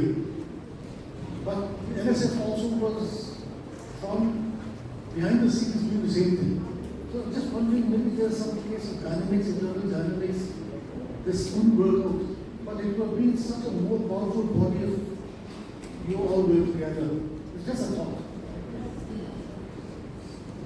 And if, I don't know, maybe there's some internal dynamics, but if there's nothing like that, I think it's not a bad idea to have a mediator working with you so that pressure comes together from I'm giving it to you because you know what's happening inside. I don't know. Higher Education Minister said, backdoor being condemned, window being condemned, ceiling bra ability being condemned. How can 5 candidates enter the service in 2025 without even screening as contract teachers getting regularized? 3.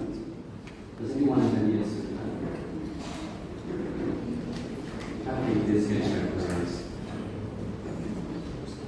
I mean, the 5 people were in the list. No, there's no. It says 5 people getting recruited and getting regular. Getting recruited as a network. That is the level of corruption in our state now. The way God is going to have little lawmakers, minister, and he blame with you. I like what network is done. The level he has more corruption of rules. They make the rule, they don't follow the rule. Kita tu sendiri itu lah, kita boleh face corruption, itu lah facing diri kita sendiri. Really, also we have to give an end to this now. We have to know how to raise our voice.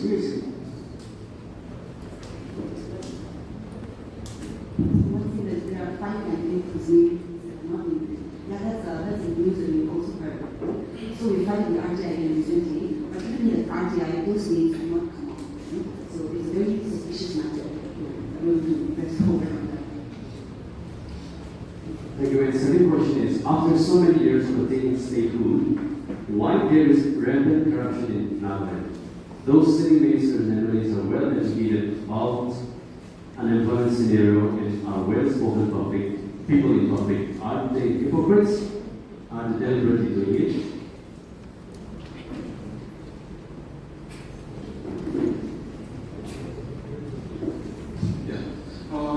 Let us accept the fact that we are also a very, very young society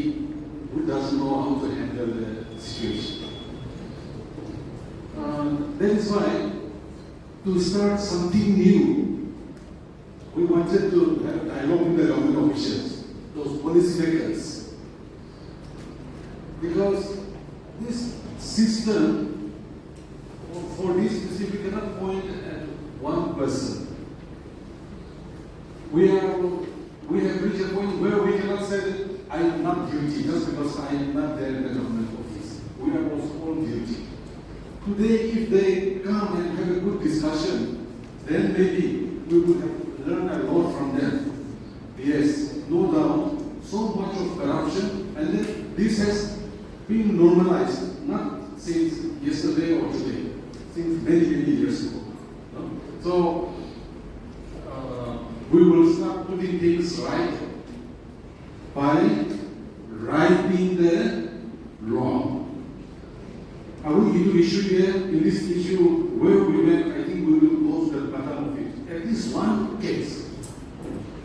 There, now, many a time, we have fought many beautiful battles, and after achieving certain things, we go, and then we start to whisper in a closed door with the bureaucrats, and with the matter ends, but this should not happen.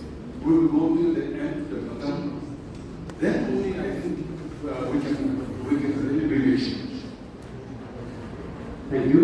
And the next question is, the education minister is not qualified enough to be the education minister, and with all hopes lost from the NBSC to bring any justice in Nagaland University, the only central university intervened in any way. I think Professor Seyiekhotuo will be the right person to answer this.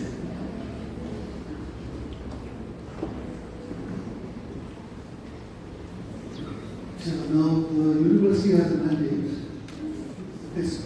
Every central university is, all universities are supposed to organize, but central universities have full autonomy except those, heavily those places they have problems with the government. So we recruit, I'm a retired man. The Nagaland University recruits its own faculties and courses. It's not even, the UPSC does not have any recruits, except for the unit. But I don't think the university has a mandate to conduct interviews for or intervene in this matter. But see, because I'm here, I was here in the Nagaland University for the last 28 years, the NBSC never invited me for any work. And then many of my friends also say, what's the NBSC do? They don't want our services. But it's not to them, because they have an agenda. So, I don't know. I don't think the university can intervene in any way. Because as totally autonomous, this is Nagaland government. But we discuss this. See if anything is happening. Because one good thing is that for this NIMSA, medical college in Kohima, because that medical college is affiliated to the Nagaland University, I was deputed as a member of the interview board. So there we ensured that everything is very clean, only the best project. But if the government puts it into the policy for the Public Service Commission, that there should be a nominee from the Nagaland University, that is one way. So one good member from the Nagaland University can clean up, will not permit urban corruption.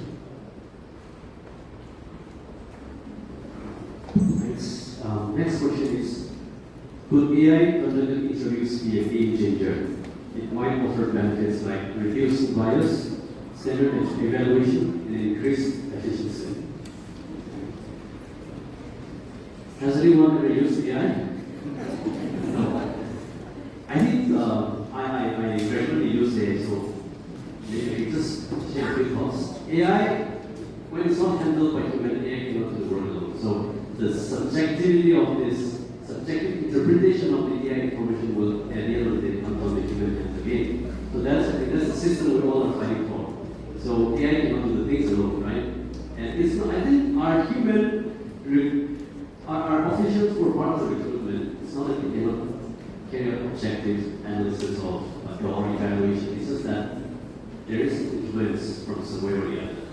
So at the end of the day, you cannot be there. Everyone is well qualified, I believe. It's just that there are forces that are not allowing people to be objective at this stage, this point in time. But AI can help for sure, but to what extent? Without human interference, and politics is all about human beings. And AI cannot just come and conquer us and do the things. I mean, I don't agree with all the it, right? Do you have any thoughts on that? Not AI, but we have been discussing interviews are conducted, we air, when we show to the public how the interview goes, maybe transparency, we use technology the way. Thank you. There's one more question. Should not the API score academic performance indicator as per UCC be included as one of the key evaluation criteria in fair recruitment processes? Does anyone can take that question? API. This API is for promotion of teachers. I don't think it should come into the recruitment process. Okay. But I skipped one bit. The first question of the last question, the qualification of the Minister for Higher Education. In fact, I was, especially when I heard our GB, Mr. Kauta, she was in Kohima with all of you during your protest. I wished that I were there. But I was bedridden.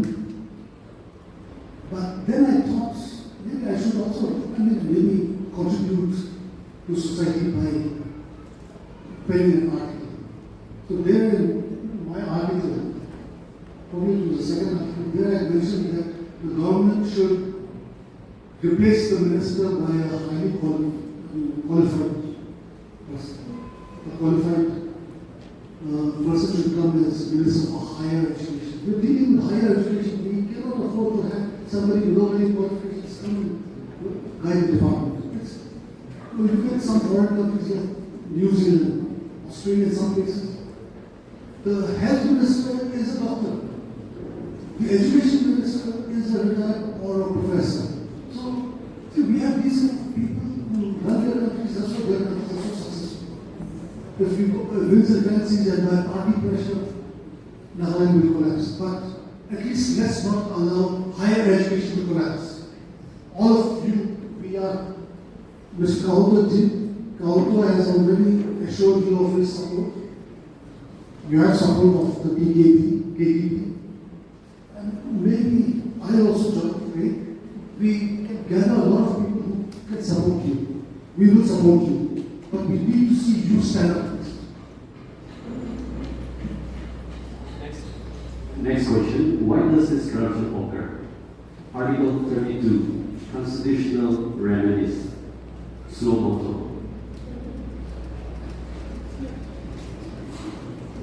I mean, I'm sure the question is like, why can't the court take this as a Seyiekhotuo case, right?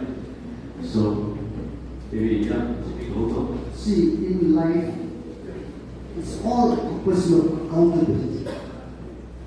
Okay?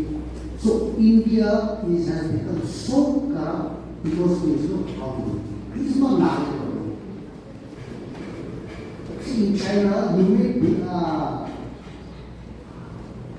may insult China as much as you want.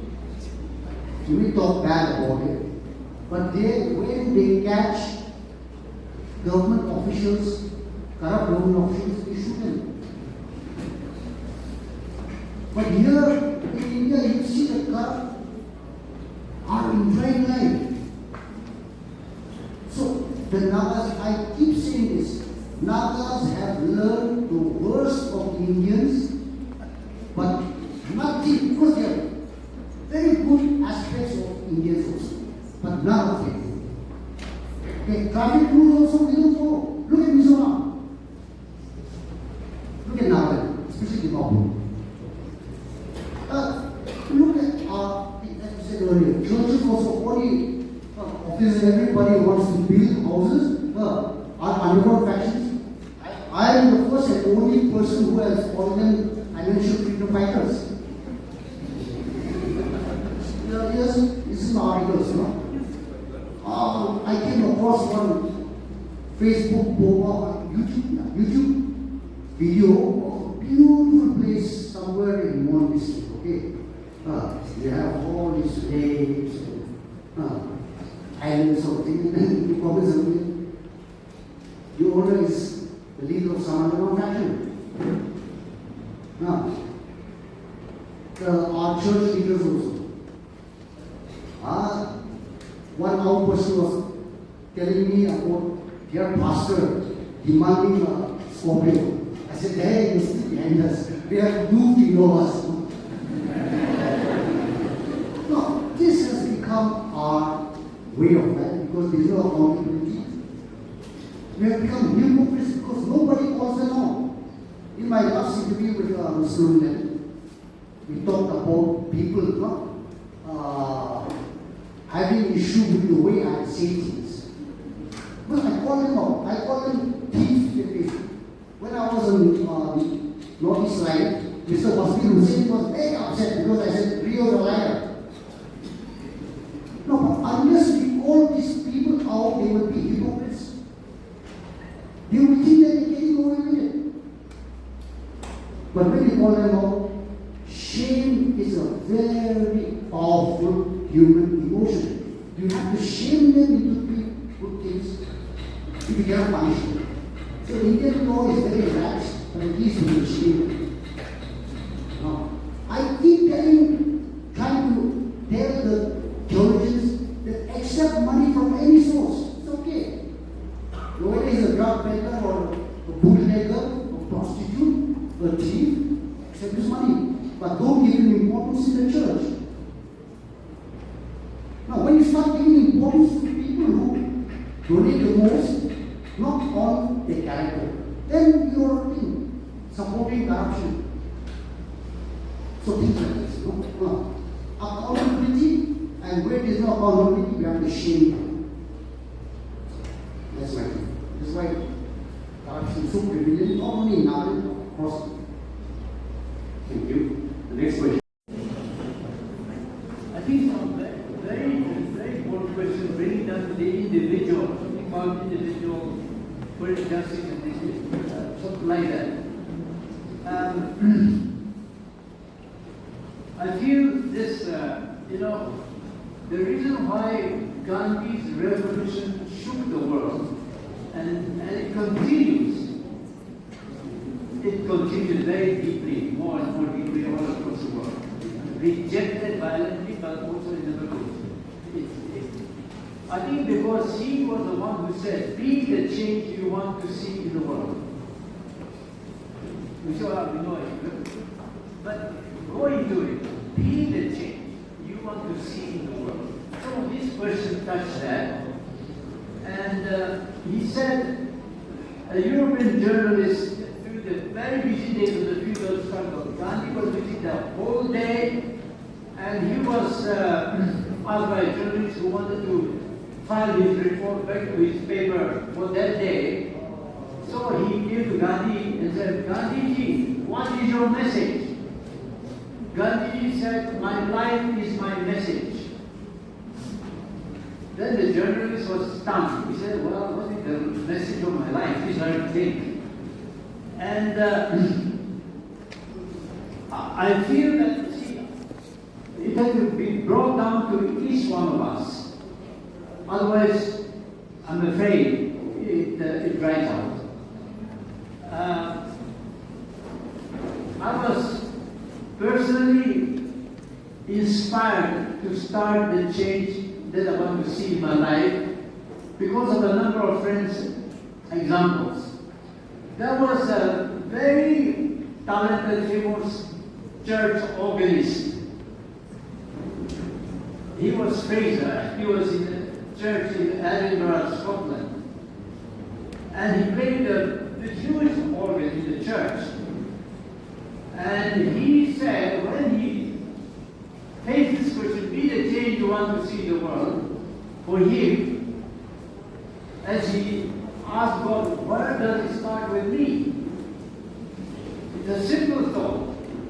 every time the collection was taken by the church during the offering, they would come to the priest there, and it was all put near on his organ. George Fraser said, very often he held himself to that, to his pocket. Nobody knew it. And he was playing beautiful organs and praising the Lord. Hallelujah. So for him, the change started with telling the church, the whole church, the bishop, the priest, and the church. Sorry, I am a musician playing beautiful music, but this is what I've been doing. I'm sorry. And he returned the money to the church. I was very challenged by that. I think something more like that is needed in the church and in Christians like me and you. And then there was a friend with whom I worked. For him, it meant, he said, he traveled Bombay buses regularly and train stations, and he didn't need to pay for the ticket because he could do it. And after all, he was not a rich man, and the society was exploitative on just people and so on. For him, be the changed man.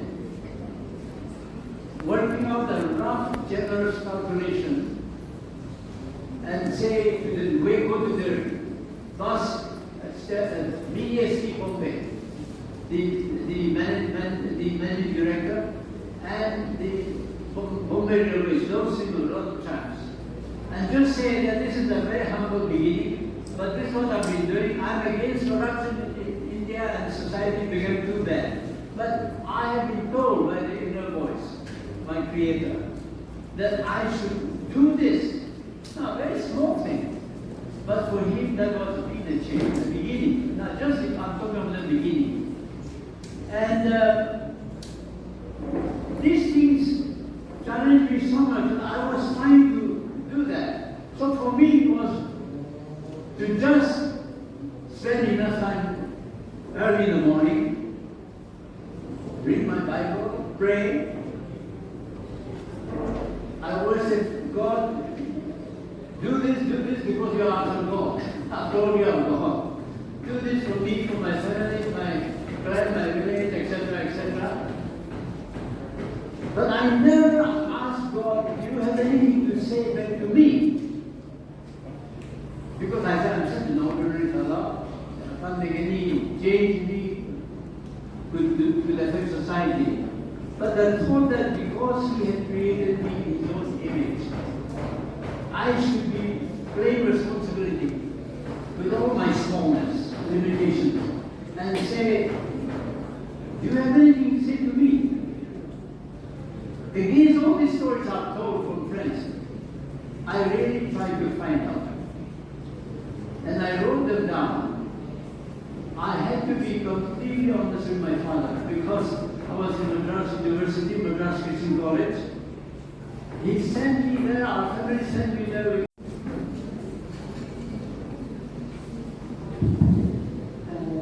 For me, personally, I would like to encourage all the government employees also to come together. When you come as a collective, I think you will not be targeted. Many of them are afraid of being targeted.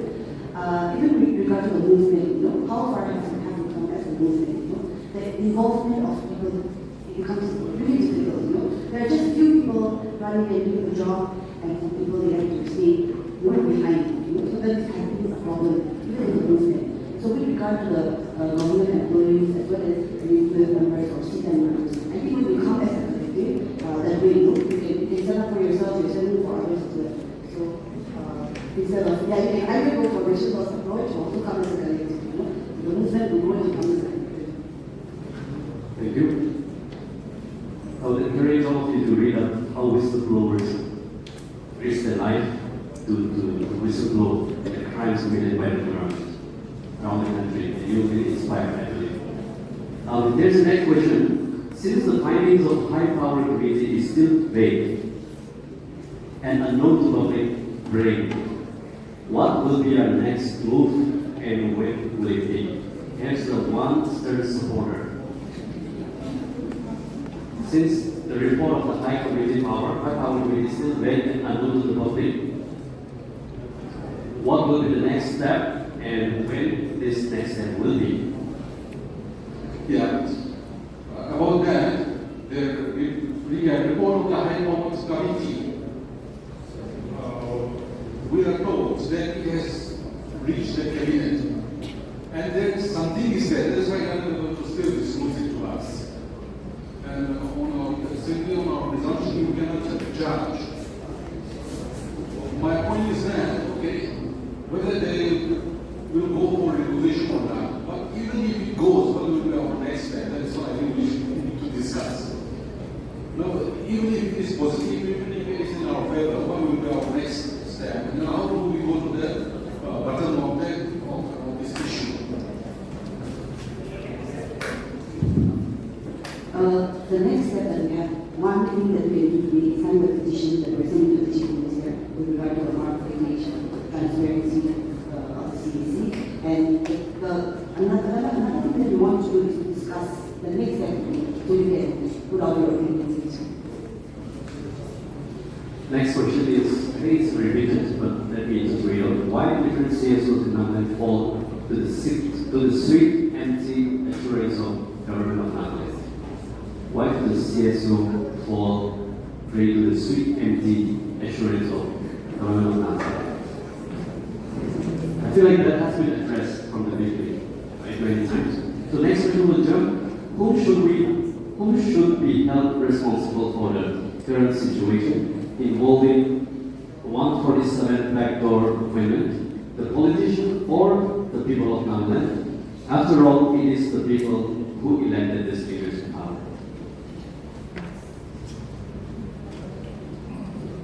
Yes, please. This is a political question. I would prefer Mr. Keynote to address it. It's not just an elected case. See, we have not elected most of them.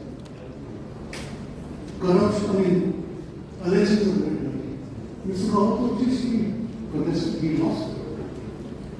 And then somewhere during this agitation, we during the protest, somebody were praising Mr. Keynote, Mr. K.K. Sema, and person. That they are the true leaders of our society. But why were they not elected? We did not elect. We allowed validators to come in. So, I think we have nothing to say here. But a struggle is not an individual.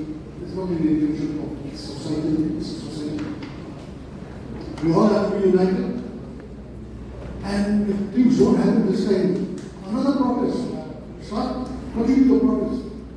We definitely see results. You have made a major breakthrough. Another one is not impossible.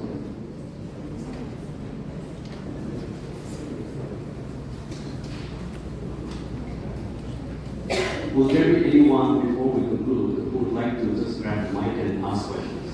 I think, let's get used to ask the questions directly. Mic, please, the wireless port here, for this one here.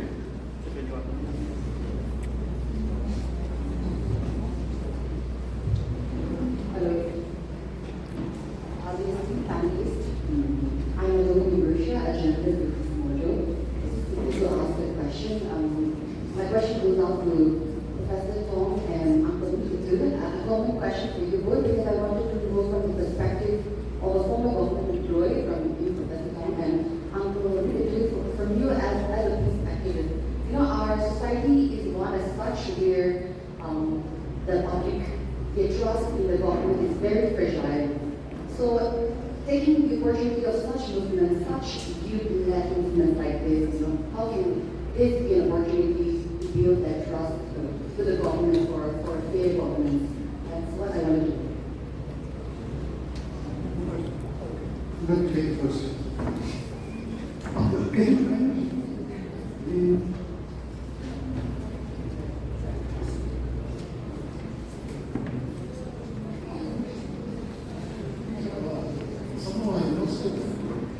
got something else of information. But as an employee, as a former government employee, I took things in my hands. There were times when I took things in my hands. I was posted in the army for 3 years. I filed a number of RTIs for my own bicycles. So it's no big deal. But I knew they could not touch me. Because my records are clean and my service was confirmed. They cannot just go in, they tried. So it's no big deal. But like what our CTA and NQ officials have said, if there's some people who have problems, they can bring the problems to them, they will make sure that their needs will be told.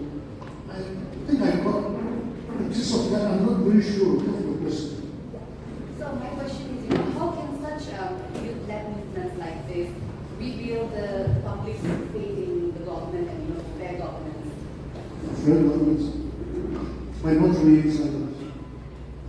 So beyond requisition, how can movements like this actually rebuild that faith between the public and the government? You see, our government is very corrupt. It's very filthy. Our system, maybe this is one of the most corrupt governments in India. So the question of having faith in the government doesn't exist. But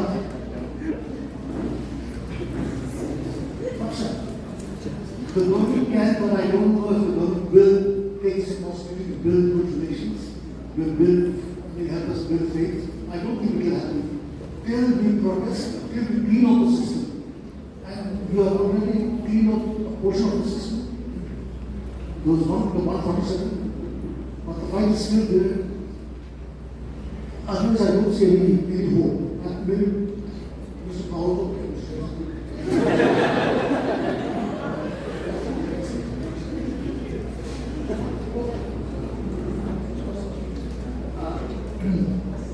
I think you said because our people's trust in God is weak. Yeah. I hope I've understood your question. I think all of us are like that. Even I think Jesus says, "Blessed are the poor in spirit." And I think our weak trust grows when we learn to obey in trust. Do this, do it in trust because it is right. Don't do it because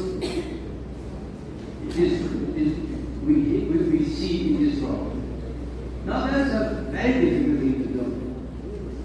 And even the smallest step you take because it is right. So, but when you obey, you grow. Another way. You can become if you don't obey, you can become a very smart rationalist, but you're not growing. In the sense that you should, the total growth. And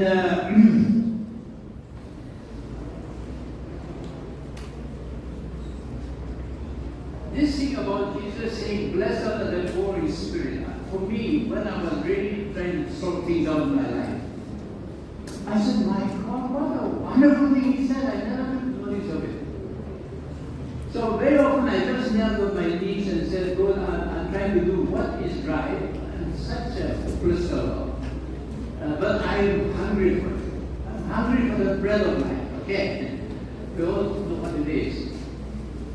And thank you for saying that I'm blessed because I'm poor in spirit.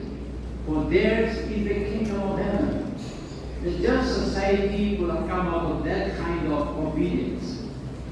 I believe that obedience is the key to change everything.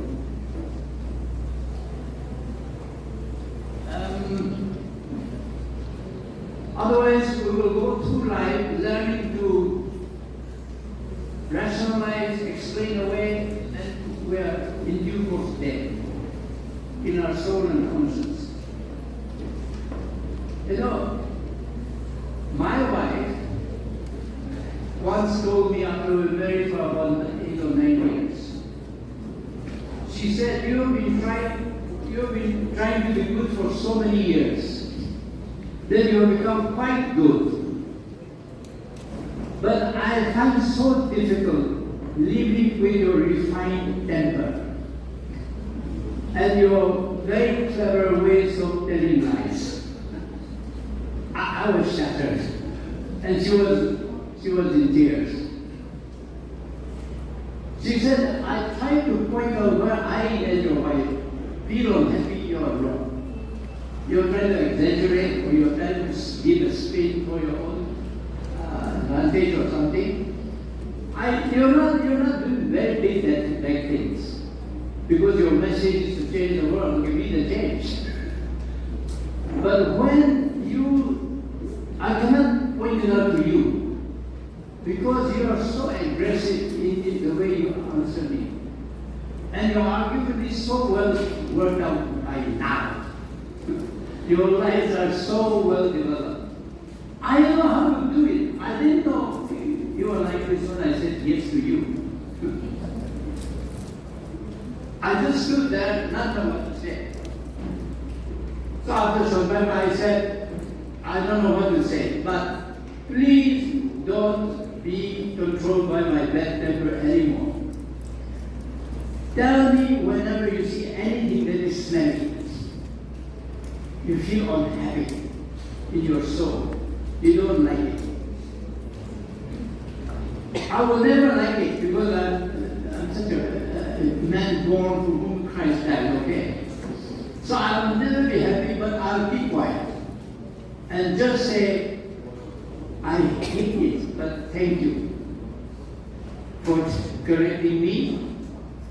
And I won't say anything more than that. But if in the next 3-4 days I see there is a point that I am meant to clarify, I'll do so. Otherwise, accept her correction as very important for my nature, my character. Now, I'm saying that kind of thing, if we can bring into our operation,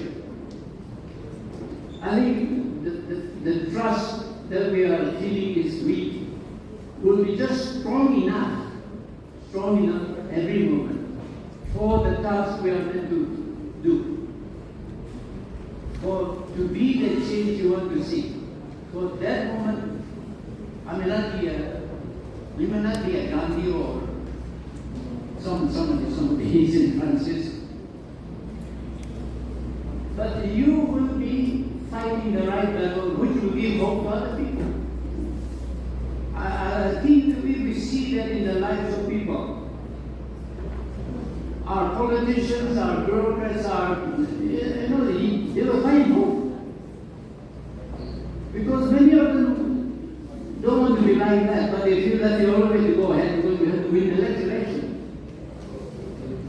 Our government and elections have become to finance the next election. And you know what it is. Election costs are rising everywhere. Now, how much? That's how a lot of money is going there. Anyway, that's long answer. Hello, yes. I think is there anyone who wants to ask a question? Yeah, please, maybe.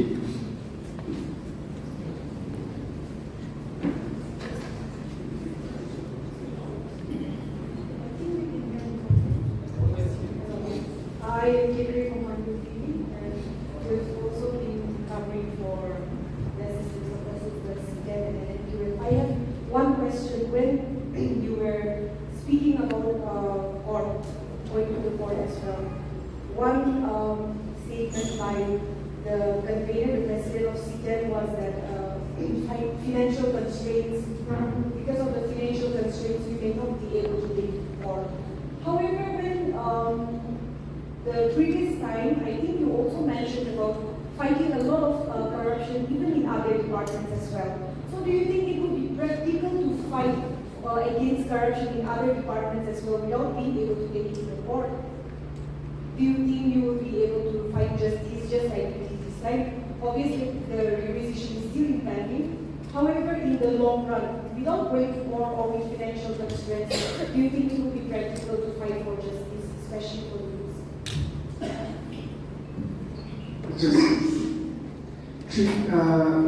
it is true representations, memorandums, protests, we were able to bring about NSSB, National Selection of Local reduction of interview marks.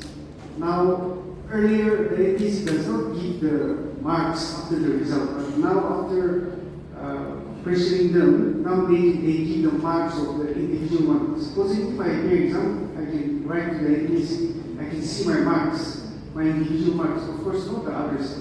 So all those are achieved through representations, educations and all. Or we were able to terminate medical appointments in many of the departments. Still there are some pending. We have given some deadline to some departments, which we will be mentioning whenever required, but I won't say the name of the department today because tonight they will become restless. So, and when it comes to court case, of course, maybe there may be some cases where we need to go to court. But as far as the CTA is concerned, we have never gone to court because we believe in democracy now. However, we won't keep such a great vulnerability through democratically cohesively corruption of the Hatau. That's what we believe, and that is the way we deal with the corruption in America.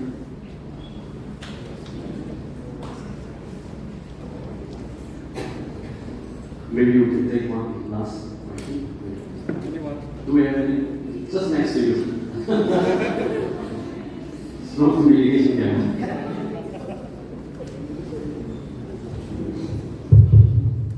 Thank you for the organizing for putting on such a wonderful discussion. I think throughout the period of the past couple of hours, we've really spoken about the failure of a lot of our institutions, especially in terms of corruption. But I was wondering, what are some shining beacons of hope in institutions that you see that work with integrity and honor that the young people can look up to?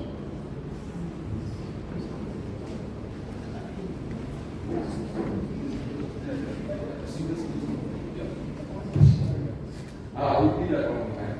So we've discussed a lot about the failures of our institutions, whether it be civil or government. We even mentioned church. But in your opinion, what are some shining examples of our institutions that work with integrity and honor that the young people can look up to? That's a very, very good question, but I see no such institution. See, people always say that I'm always negative, I always criticize. I always ask them, so show me an example. So now it is for you to build up institutions and organizations which people can trust. No, it's a fact. So there's a simple short answer.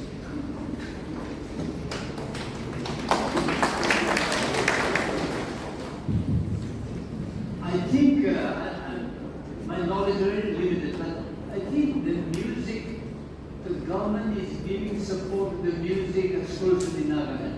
I think that is true. And with all Nagas, I think it is something that is giving a positive image of the Nagas and the feeling inside the Nagas. I don't know whether this is correct.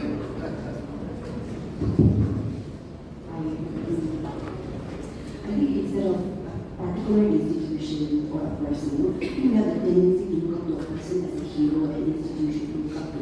The one thing that we can focus on is the collective consciousness, building collective consciousness. I think that is going to make a change institutions. It's not something particular institution right now. Collective consciousness. Thank you. Is there anyone who would not like to go home without asking one question? Okay.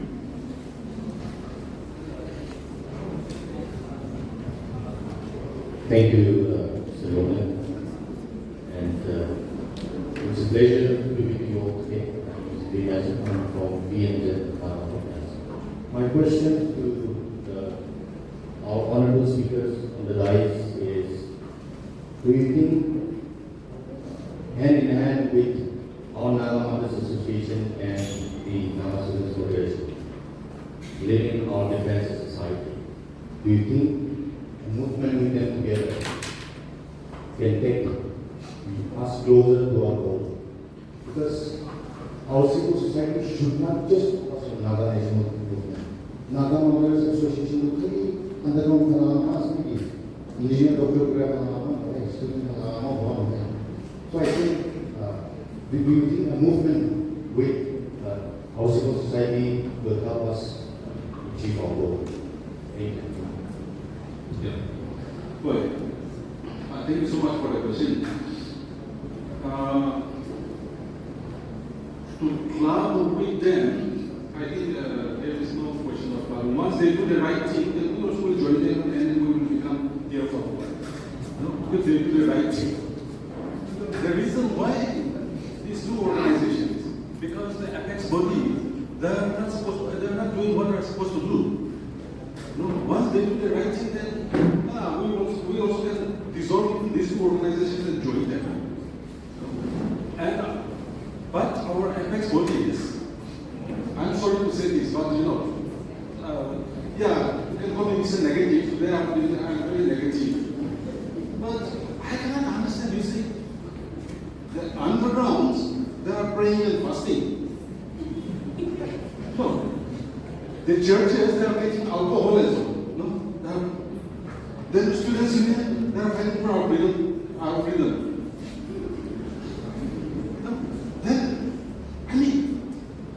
The students union fight for our students, then we are going to support them, we are going to work with them. But if they are to say that okay, our consultation is like this, we want to address this, and then we ignore the very basic things which they need to do, then we cannot work with them. So let it be. Anyway, also, if they are to address this issue seriously, then we are there for them. We will vote.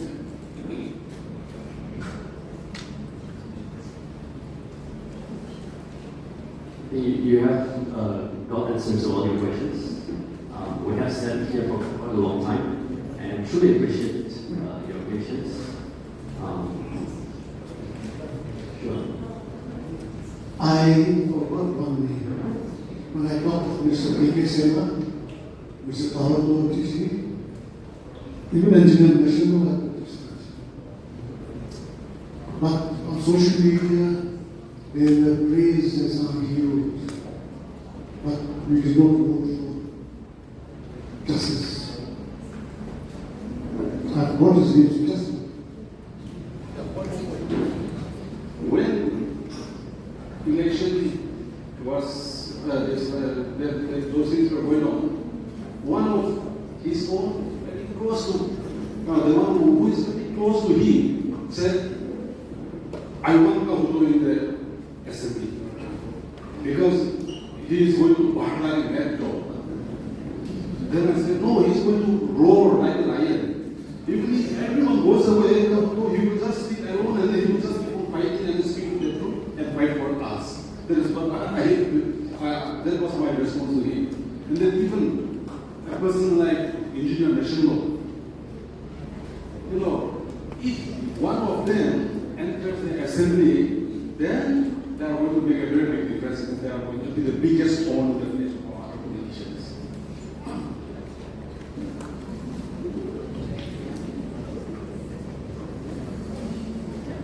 Yeah, I feel I should say a word. You mentioned Nagaman's association because I worked with them when they set up the Mount Gilead Home many years in 1989.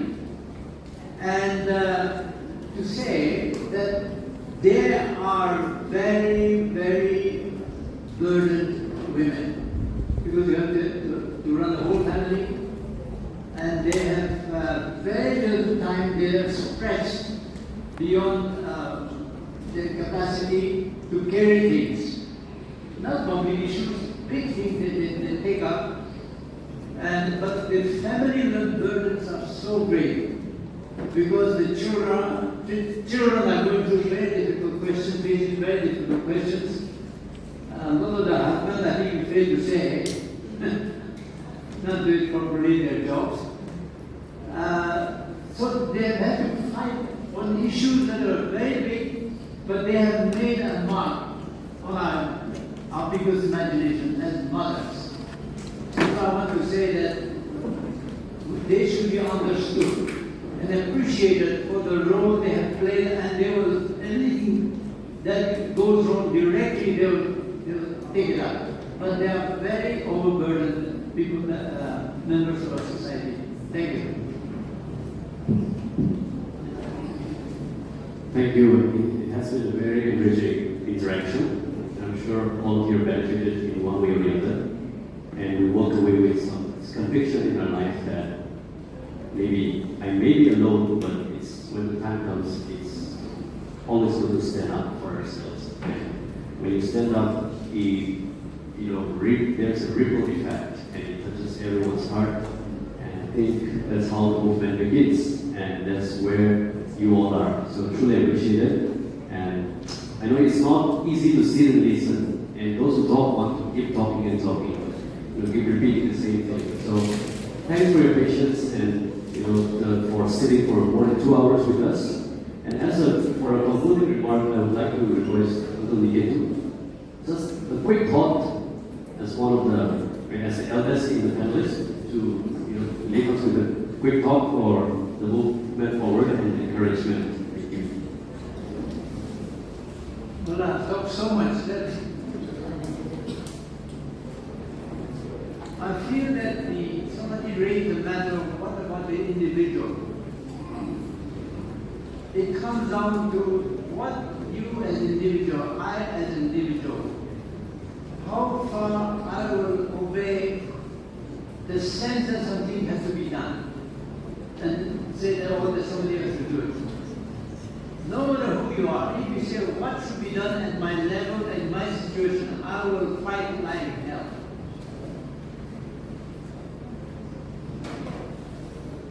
The Russian writer, Nobel laureate Alexander Solzhenitsyn, in his acceptance speech of the Nobel Prize for Literature, he couldn't go to Sweden. His speech was modeled out and it made viral all over the world. And in his speech he said, "The light may come into the world and even dominate it, but not through me. The light may come into the world and even dominate it, but not through me." And he said, sometimes you will find that there's just one step where you're standing. And everything else is gone, corrupted and everything like Soviet Union at that time. But you say that where I'm standing, that is under my control, my responsibility, not through me. Then it begins the crack of the avalanche. Big thing to track. But if you do not say that somebody else should do, what should be done? Thank you very much.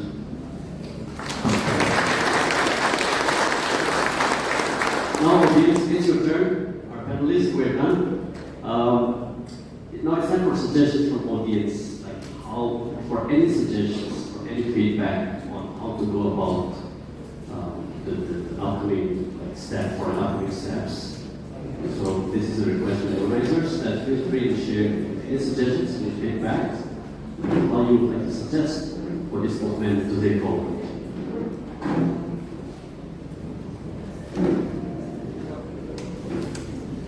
One thing we Nagas must change is we need to learn to speak.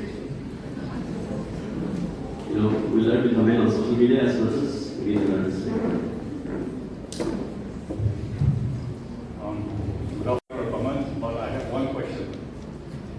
From today's public dialogue, we all, I think, agree on the fact that the system is the problem. There is no transparency, we don't have the trust, we don't have our trust either in the government or in any of the so-called civil societies, maybe for lack of credibility, or the credibility or for the lack of credibility. All of us also agree, I think, unanimously that this public dialogue on 137, this issue of 147, which has been courageously undertaken by CTA and NQF, is not just a movement which is fighting against the 147 regularization, but people view this movement as a larger movement where we see a glimmer of hope in bringing changes in the society, in the government, in the civil organizations, and also in the church. With everything being said and done, my question is, moving forward, is this association between the CTAN and the NNQF going to confine to just this issue of the 147? Or is it going to be a part of a larger movement where a lot of people have reposed their faith into keeping in mind the credibility and the caliber with which you have been leading this movement? So my question is, just at a juncture when the Naga youths, particularly the young people, where they see a glimmer of hope, of transparency, of meritocracy, and of fair recruitment and true open competition, when they are reposing their faith, once we get to the question of the 147, whether it is sent for requisition, or it takes a lot of time, or it is not sent, but what about the future of this movement, which you have started? So this question I would like to put out to our two very esteemed leaders, Mr. Shanlo and Dr. Seyiekhotuo. And I believe that this can be start of, it is already starting a very good, big chain reaction. And I truly feel that it should not be just confined to this 147. If we truly want to see change in our society, then like it has been saying, we need to be the change we want to see in our society. But in order to do that, we also need someone to guide us. And I think CTAN and NNQF has been doing a fantastic job in doing that. So moving forward, I would like to know your plans for the use of our state. Thank you. Thank you for the question. Just to say, what we do is we have taken up issues in many departments. I should say this is not the first time we have taken up issues. So after this issue also, there are some departments where we have filed RTI, or there are some departments where we have given them a deadline of 30 days, which did not come out in public. So I have said this in some of the places also. If we are only very confined to this department, people may think that I am having some grudges, or our leaders are having some grudges against the department officials or against the ministers. This is what we have been doing since the beginning, and we will continue to do this. There are so many big issues, like we have issues in social welfare, legal methodology. I am talking about the departments where we are taking up issues. Health and Family Welfare Department is here. And taking this platform, I would like to remind the Naga Hospital Authority also. Last thing, the other day also, regarding this 157, I'm mentally being so much disturbed. We honestly say, Naga people are so lazy. I just want to say, since they had my number, they think that I also really feel like them. Unnecessarily, they will give me. I love to take suggestions. Okay, out of topic, I'm also an individual. I'm a human. I have only one brain. One who starts, so you don't expect me to act like a machine. I'm 24 hours late if I do the number. Why only this department? Why not checking this? Why I have Instagram takes to break to win. Honestly, we are also doing our best to at least clean up into department later on to pick out also. We take one of the conversations. They take Naga Hospital, Hospital, low pressure, Manuel, we have all come to the hospital. Also, he is admitted in Naga Hospital. Okay. So why is he bringing his father to Walking Hospital? Because there is no CT scan down there, which is not. cities get out of the excuse that the Nagaland authority is giving is saman chor hoye saman chor ho gane cities get 2-3 years diya hua hai. Agree? So what we are trying to say, the name itself Combined Technical Association of Nagaland Assam. Actually, we are to be confined only with technical. We deal with any department which is not functioning properly, or if necessary, Nagaland will in technical chain group. And what I heard is, I see lockdown to private companies. They have given it to some private individuals. I see government lobby cheap hole again, right? See, that is happening in our state. Out of emotion, we agree. In other cases, we will continue to take up the journey. Thank you.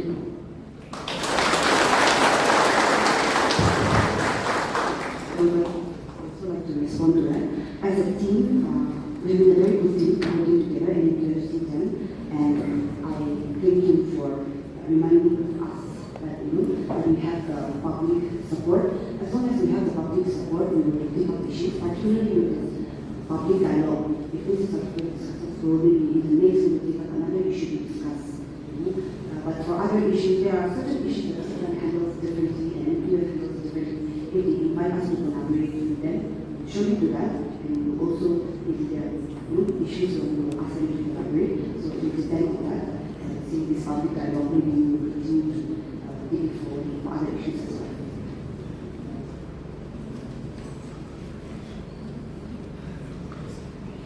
Feel free to suggest.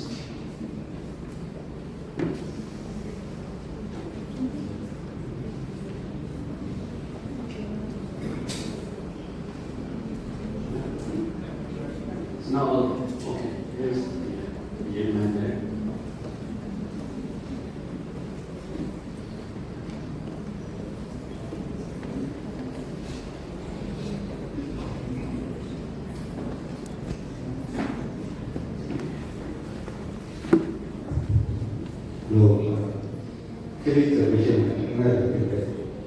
The platform is English of its own class solution. So my question is that being a opposition led state or state don't have that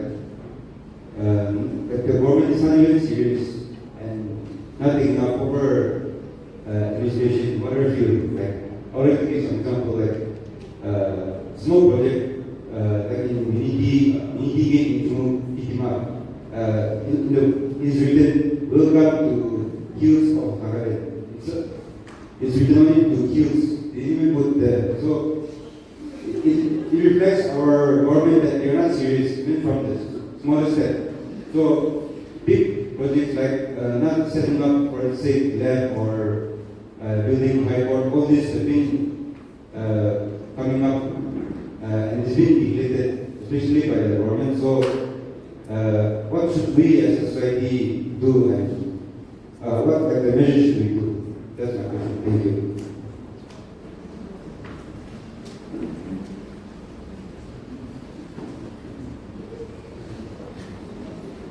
I think it goes back to what I said already and what Mission Road said right now. There's so many issues and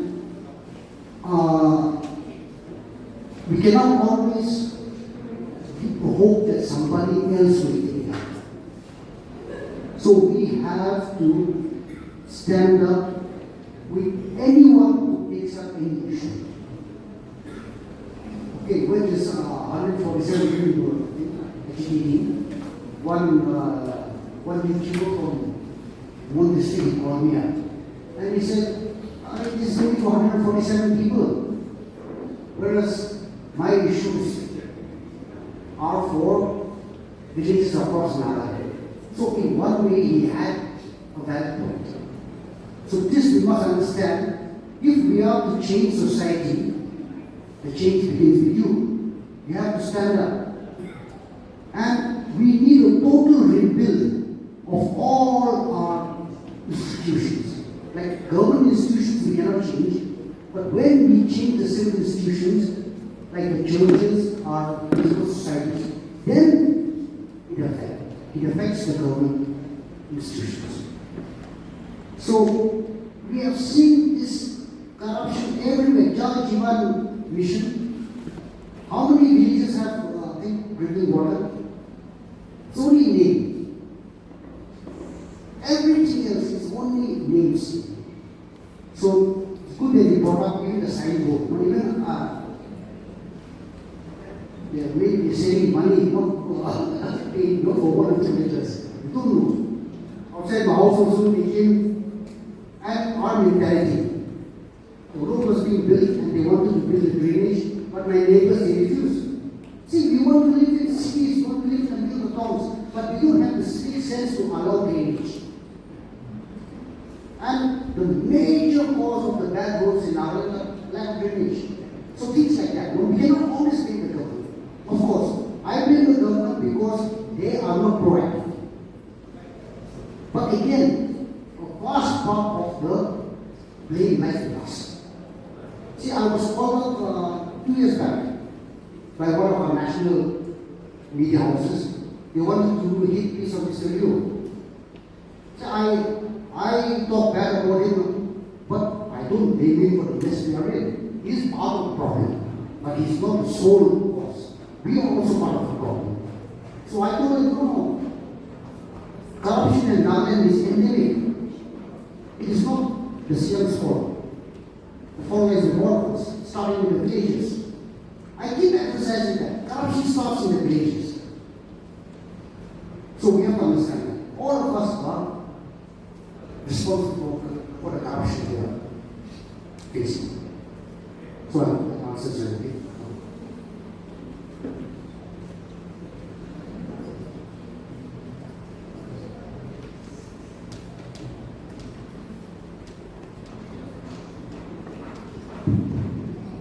Yeah, we spent quite a lot of time here. I think the questions and our thoughts and reactions would never end.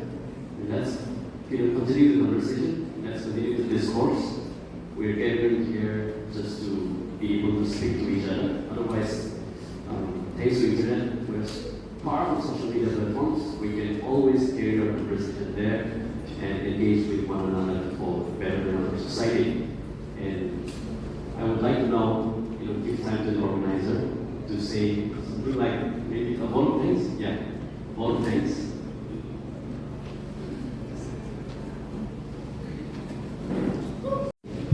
I beg my pardon.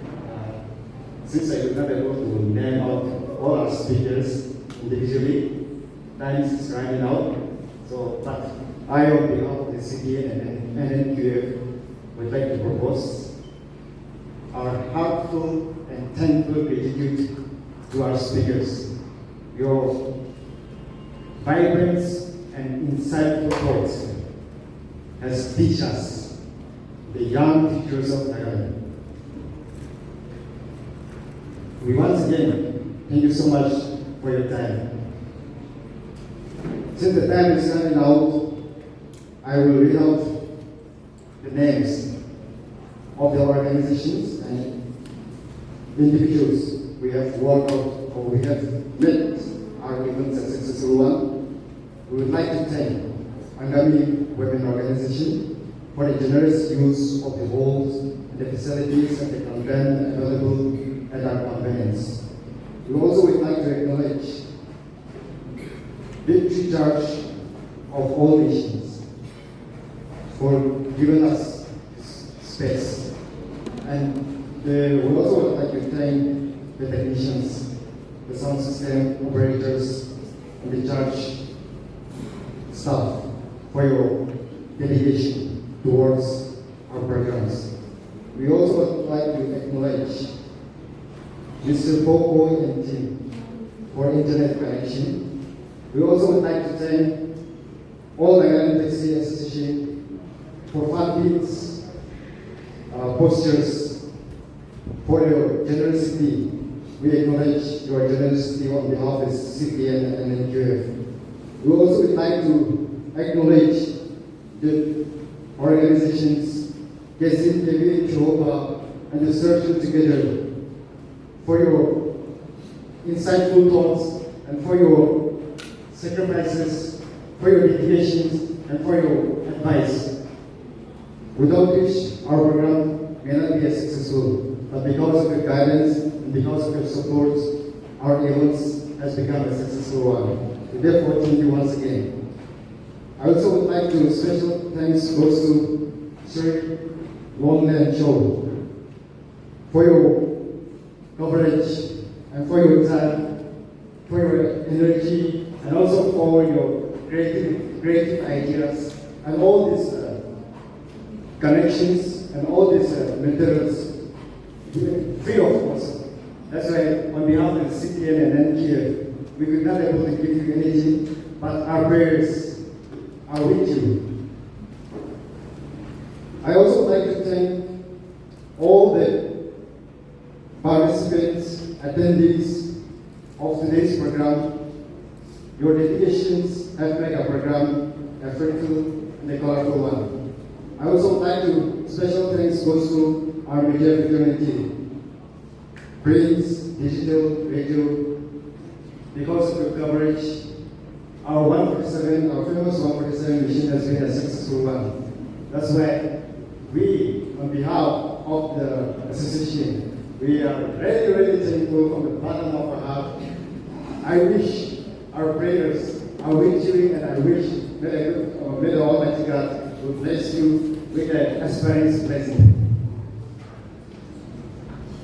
Lastly, as we go out of our programs, let's all sign a petition sign regarding a marking system, the CESC marking system, the percentage that we're going to propose, we're going to give a memorandum to the governments of Thailand for rectifying the weightage of mark percentage, which is a 40% for the academic mark, which have been discussed earlier. Lastly, thank you all once again. In the coming days, I wish and I believe that in the near future, we hope that we will organize a protest again. If the government starts to acknowledge our demand, I believe we don't have no other way, but we will see you in the streets. I hope you will come again. Through your support, through your time, through your energy, our mission has come this far. So even in the coming days, even if the governments may have a death flare towards our demand, but in the coming days, the good days will come. So I hope that through this discussion, the government will take a little step further and address our grievances at the earliest. Thank you all for coming.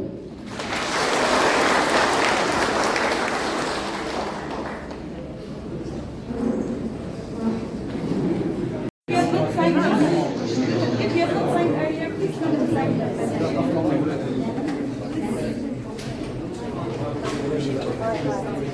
you have not signed earlier for a petition, if you have not signed,